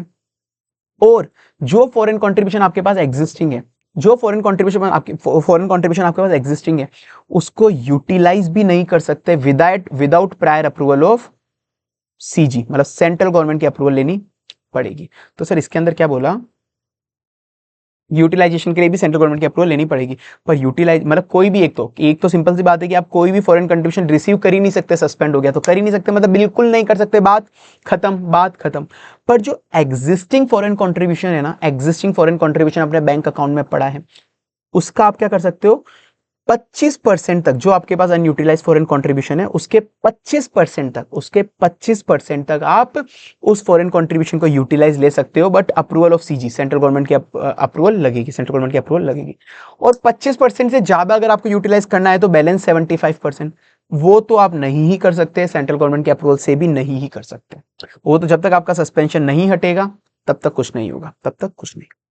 तो सर इंपॉर्टेंट पॉइंट है, जब भी आप सस्पेंड हो गए, सस्पेंशन हो गया आपका सर्टिफिकेट रजिस्ट्रेशन, तो 180 डेज प्लस 180 डेज के लिए हो सकता है। सस्पेंशन पीरियड में आप कोई भी फॉरेन कंट्रीब्यूशन मंगा तो नहीं सकते, बात खत्म। पर जो आपके पास एग्जिस्टिंग पैसा पड़ा है उसको यूज भी नहीं कर सकते। पर हाँ इतना है कि 25% तक का पैसा आप यूज कर सकते हो फॉरेन सेंट्रल गवर्नमेंट की अप्रूवल लेके, सेंट्रल गवर्नमेंट की अप्रूवल लेके। उसके अलावा जो रिमेनिंग 75% पैसा है वो तो आप अभी यूज कर ही नहीं सकते जब तक सस्पेंशन पीरियड।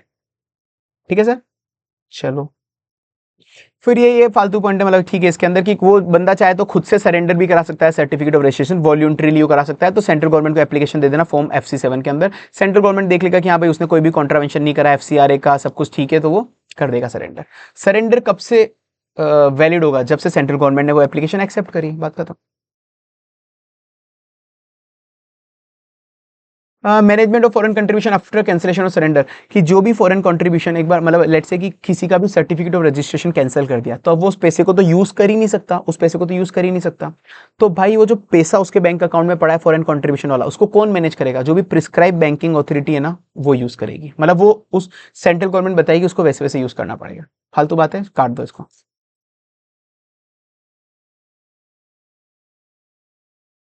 ये इंपॉर्टेंट है, ये क्या सर, इंपॉर्टेंट प्रोविजन ये वाला बहुत।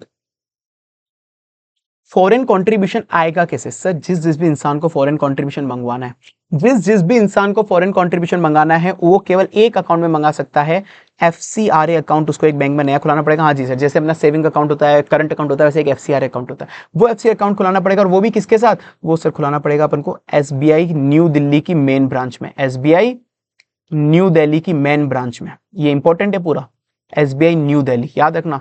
FCRA अकाउंट उसको खुलाना पड़ेगा, सारी कंपनियों को जिसको भी FCRA लेना है, SBI new Delhi, SBI new Delhi. तो आपको कोई भी फॉरेन कंट्रीब्यूशन लेना है तो किसमें रिसीव करना पड़ेगा आपको, वो रिसीव करना पड़ेगा केवल FCRA new Delhi, FCRA new Delhi. कोई भी मतलब पैसा फॉरेन में कहीं से भी आ रहा है, FCRA new Delhi, FCRA new Delhi, बस बात खत्म। और कहीं पे भी आप वो पैसा रिसीव नहीं कर सकते, ये चीज गांठ बांध लेना दिमाग में, रिसीव कहीं से भी नहीं कर सकते, केवल मतलब और किसी दूसरे बैंक अकाउंट में रिसीव नहीं कर सकते FCRA वाला पैसा, केवल इसी बैंक अकाउंट में रिसीव करना पड़ेगा। पर सर इसमें एक बात आती है कि अब रिसीव तो एक बैंक अकाउंट में करना पड़ेगा, वो ये एक अकेला यही बैंक अकाउंट है, कोई एक्सेप्शन नहीं है। पर जब हम इस पैसे को यूटिलाइज करेंगे तो उसमें एक्सेप्शन दे दिया कि यूटिलाइज करते वक्त आप वो पैसा इस बैंक से दूसरे बैंक अकाउंट में बाद में ट्रांसफर कर सकते हो यूटिलाइज करने के लिए। उसके लिए आप कोई दूसरा वन अदर FCRA अकाउंट एक और खुला सकते हो, कहीं पे भी विथ एनी बैंक दूसरा FCRA अकाउंट आप खुला सकते हो किसी भी दूसरी बैंक के साथ। इसमें डायरेक्ट पैसा रिसीव नहीं करोगे बाहर से, US से, दुबई से डायरेक्ट पैसा इसमें नहीं आएगा। पैसा किसमें आएगा? सबसे पहले ये घाट बांध दो बस दिमाग में, पैसा सबसे पहले किसमें आएगा? इसी में आना चाहिए, FCRA SBI दिल्ली का, SBI न्यू दिल्ली का। फिर भाई यूटिलाइज करने के लिए, हाँ भाई यूटिलाइज करने के लिए आप दूसरे बैंक अकाउंट खुला सकते हो, जैसे any another one FCRA account किसी भी बैंक के साथ, किसी बैंक के साथ, और ये and multiple other bank account, बाकी कोई भी bank account, normal bank account आप जितने खुलाने हो खुलाओ। तो जब यूज करना हो तो इस वाले पैसे को अपन बाद में इनमें ट्रांसफर कर देंगे, इसमें ट्रांसफर कर देंगे, यूटिलाइज अपन अलग अलग डिफरेंट बैंक अकाउंट से कर सकते हैं, पर जब मंगाना होगा तो इसी में मंगाए। ठीक है। और सर जो भी ट्रांजेक्शन हो रहा है FCRA अकाउंट के अंदर, जो भी पैसा आया गया यूज हुआ, वो SBI बैंक वाला जो है ना, वो 48 आवर्स के अंदर सेंट्रल गवर्नमेंट को बताएगा। 48 आवर्स में सेंट्रल गवर्नमेंट को बताएगा कि भाई ये पैसा आया था, रिसीव हुआ था, इधर उधर से हुआ था। रिसीव FCRA अकाउंट में होगा SBI न्यू दिल्ली वाले के, पर आपको होल्ड या फिर यूटिलाइज करना है उस पैसे को, तो एक से ज्यादा आप FCRA अकाउंट खुला सकते हो, एक अकाउंट एडिशनल FCRA अकाउंट खुला सकते हो, दूसरी बैंक में एक से ज्यादा नॉर्मल अकाउंट खुला सकते हो। बैंक को रिपोर्ट करना पड़ेगा, SBI और जो भी अदर शेड्यूल बैंक है, ये वाले अदर जो शेड्यूल बैंक है, इन सबको रिपोर्ट करना पड़ेगा 48 आवर्स में ऑफ एनी ट्रांजेक्शन, कि ये वाले बैंक जो है, ये वाले बैंक इनको 48 आवर्स, जैसे ट्रांजेक्शन हुआ उसके विद इन 48 आवर्स, कोई भी ट्रांजेक्शन मतलब विद इन 48 आवर्स आपको गवर्नमेंट को बताना पड़ेगा। और जो FCRA का पैसा मिला है वो किसी भी नॉर्मल बैंक अकाउंट के अंदर, मतलब आप नॉर्मल बाकी पैसों के साथ मिक्स नहीं कर सकते। तो अब क्वेश्चन वापस आया है कि आप रिसीव तो केवल एक अकाउंट में करना है, पर यूटिलाइज मल्टीपल अकाउंट से कर सकते हो, यूटिलाइज मल्टीपल अकाउंट से कर सकते हो। साथ में बैंक वालों को तो रिपोर्टिंग करनी है कि कोई भी ट्रांजैक्शन हुआ है, पैसा आया है, गया है फॉरेन कंट्रीब्यूशन का। साथ में जिस बंदे को सर्टिफिकेट ऑफ रजिस्ट्रेशन या प्रायर परमिशन मिली है, जैसे ही उसने फॉरेन कंट्रीब्यूशन उसके पास आया है, उसको भी सेंट्रल गवर्नमेंट को बताना पड़ेगा कितना अमाउंट आया है, कैसे यूटिलाइज करा है, वो सब वाला उसको भी बताना पड़ेगा। सबने लगभग सारे इंपॉर्टेंट प्रॉब्लम हो गए, अब बस बचे कुछ चिंदी, अब बचे कुछ, मतलब यहां तक एक तरह से मान लो अपना चैप्टर लगभग खत्म हो चुका है। अब कुछ बचा है चिंदी जिसमें अपन को सेलेक्टिव टॉपिक पढ़ने, क्योंकि यही था चैप्टर। अब बस कुछ प्रोसेसरल पार्ट है, गलती से 2-1 MCQ आ जाए, गलत नहीं 2 तो ज्यादा बोल गया मैं, एक आधा MCQ गलती से आ जाए शायद, तो पढ़ लेते हैं, बाकी हाँ इतने माते अब नहीं फोन। ठीक है सर, सिंपल सी बात है। उसके अंदर बात है कि जो भी बंदा जिसके पास सर्टिफिकेट ऑफ रजिस्ट्रेशन या प्रायर परमिशन है, उसको एक एनुअल रिटर्न हर साल फाइल करना पड़ेगा सेंट्रल गवर्नमेंट के पास। ये MCQ में आता है, हर साल उसको एनुअल रिटर्न फाइल करना पड़ेगा। कब? With in 9 month from the end of financial year. जैसे ही फाइनेंशियल ईयर खत्म हुआ उसके 9 महीने के अंदर अंदर, जैसे ही फाइनेंशियल ईयर खत्म हुआ उसको 9 महीने के अंदर अंदर उसको एनुअल रिटर्न फाइल करना पड़ेगा, उसको एनुअल रिटर्न फाइल करना पड़ेगा FC4 के अंदर। ठीक है, जो चार्टर्ड अकाउंटेंट सर्टिफाई करके देगा, चार्टर्ड अकाउंटेंट सर्टिफाई करके देगा कि भाई इतना पैसा आया था, इसको ऐसे ऐसे यूज करा है, वो सब चीजें। ठीक है, तो उसको एनुअल रिटर्न फाइल करना पड़ेगा 9 महीने के अंदर अंदर फाइनेंशियल ईयर खत्म हुए, 9 महीने के अंदर अंदर फाइनेंशियल ईयर खत्म होने के बाद। ठीक है, बाकी सब छोड़ो, इसके अंदर बाकी सब छोड़ो, बाकी उसको बुक्स ऑफ अकाउंट्स मेंटेन करके रखनी पड़ेगी, उन बुक्स ऑफ अकाउंट्स की ऑडिट भी करानी पड़ेगी, फालतू बातें। ठीक है यार, ये भी मुझे कोई खास लगता नहीं है, रूल है, इससे क्वेश्चन आना बहुत मुश्किल है। सेक्शन 21 रूल 18 के साथ मुझे लगता है बहुत है कि जो भी कैंडिडेट ऑफ इलेक्शन है, कि अभी तक कैंडिडेट है वो इलेक्शन का, वो अभी तक जीता थोड़ी ना। अगर कोई भी कैंडिडेट ऑफ इलेक्शन है, वो कैंडिडेट ऑफ इलेक्शन अगर कभी भी जहाँ पे उसका अगर उसका जहाँ पे उसने नॉमिनेशन कराया कि मैं चुनाव में खड़ा हो रहा हूँ, मैं चुनाव में खड़ा हो रहा हूँ, उसके 6 महीने पहले, मतलब 6 महीने नहीं सॉरी 180 डेज पहले भी, उसको 180 डेज पहले भी अगर कहीं पे भी कोई भी कंट्रीब्यूशन मिला है, अगर उसको कोई सा भी फॉरेन कंट्रीब्यूशन मिला है, क्योंकि एक बार अगर कैंडिडेट बन गया वो इलेक्शन का, एक बार कैंडिडेट बन गया इलेक्शन का, तो फॉरेन कंट्रीब्यूशन ले ही नहीं सकता। तो उसने क्या करा, नॉमिनेशन के जस्ट 180 डेज पहले अगर कोई भी फॉरेन कंट्रीब्यूशन लिया है, तो वो भी उसको डिक्लेयर करना पड़ेगा गवर्नमेंट को कि मैंने 180 डेज पहले ये फॉरेन कंट्रीब्यूशन लिया था। कब डिक्लेयर करना पड़ेगा? नॉमिनेशन के 45 डेज के बाद, नॉमिनेशन के 45 डेज के अंदर अंदर, नॉमिनेशन के 45 डेज के अंदर अंदर। बाकी फालतू पॉइंट है, बाकी फालतू पॉइंट है।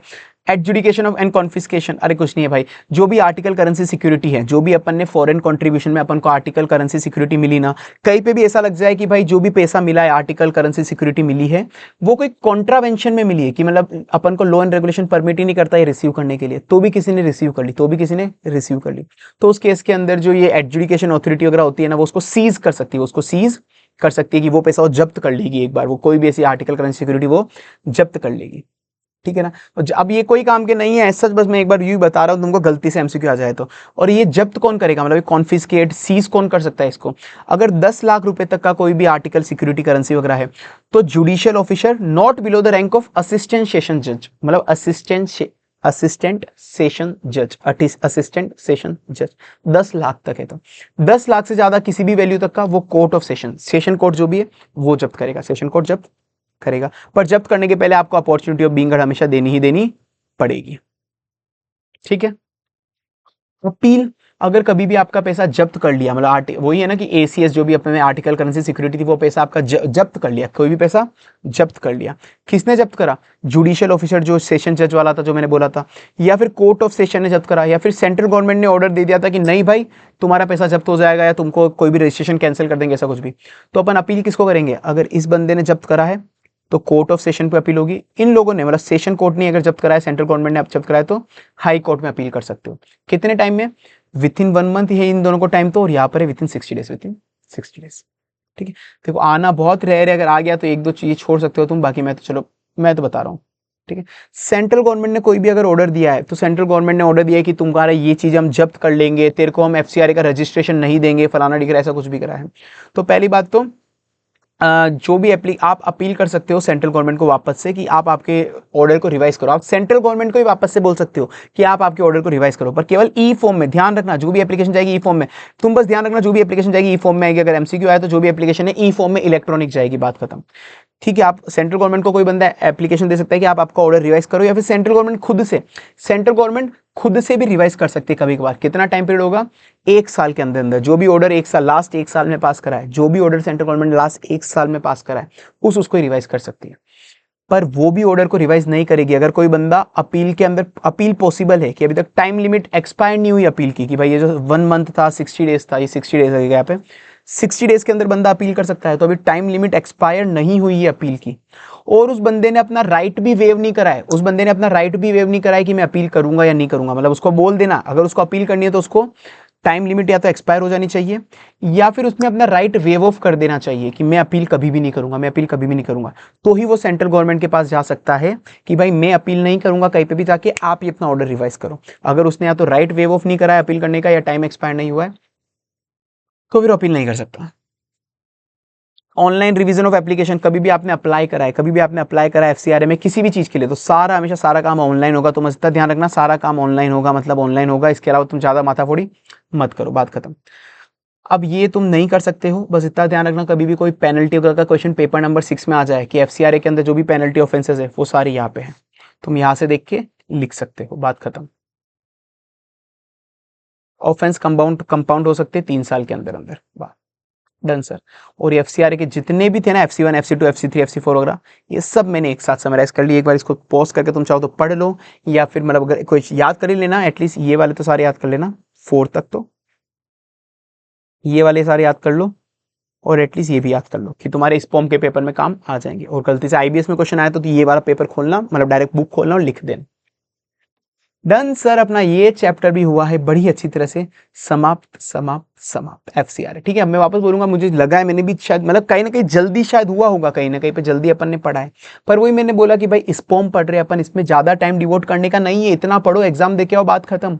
अब मैं उसमें ऑडिट जैसे नहीं घुस सकता कि जैसे ऑडिट पढ़ाता हूँ तुमको बार बार रिवाइज कराता हूँ, बार बार रटाता हूँ, बार बार रिवाइज कराता हूँ, बार बार रटाता हूँ, एक ही चीज पे चिपका पड़ा रहता हूँ, बार बार समझाता हूँ, बार बार, इतना नहीं कर सकता। ऑडिट पढ़ाने की मेरी अप्रोच अलग है, क्यों, क्योंकि सर वहां पे सीए फाइनल में मार्क्स जुड़ रहे तुम्हारे, समझो, सी में मार्क्स जुड़ेंगे, रैंक मिलेगी, एग्जामिशन मिलेगी, इससे कुछ नहीं होना। इसमें जितना कम टाइम डिवोट करो तुम्हारा भेजा उतना ही कम खराब होगा। बाकी की 6 सब्जेक्ट पे ध्यान दो, ठीक है सर। बाकी के लिए अभी के लिए इतना ही, बाकी tata bye bye, see you.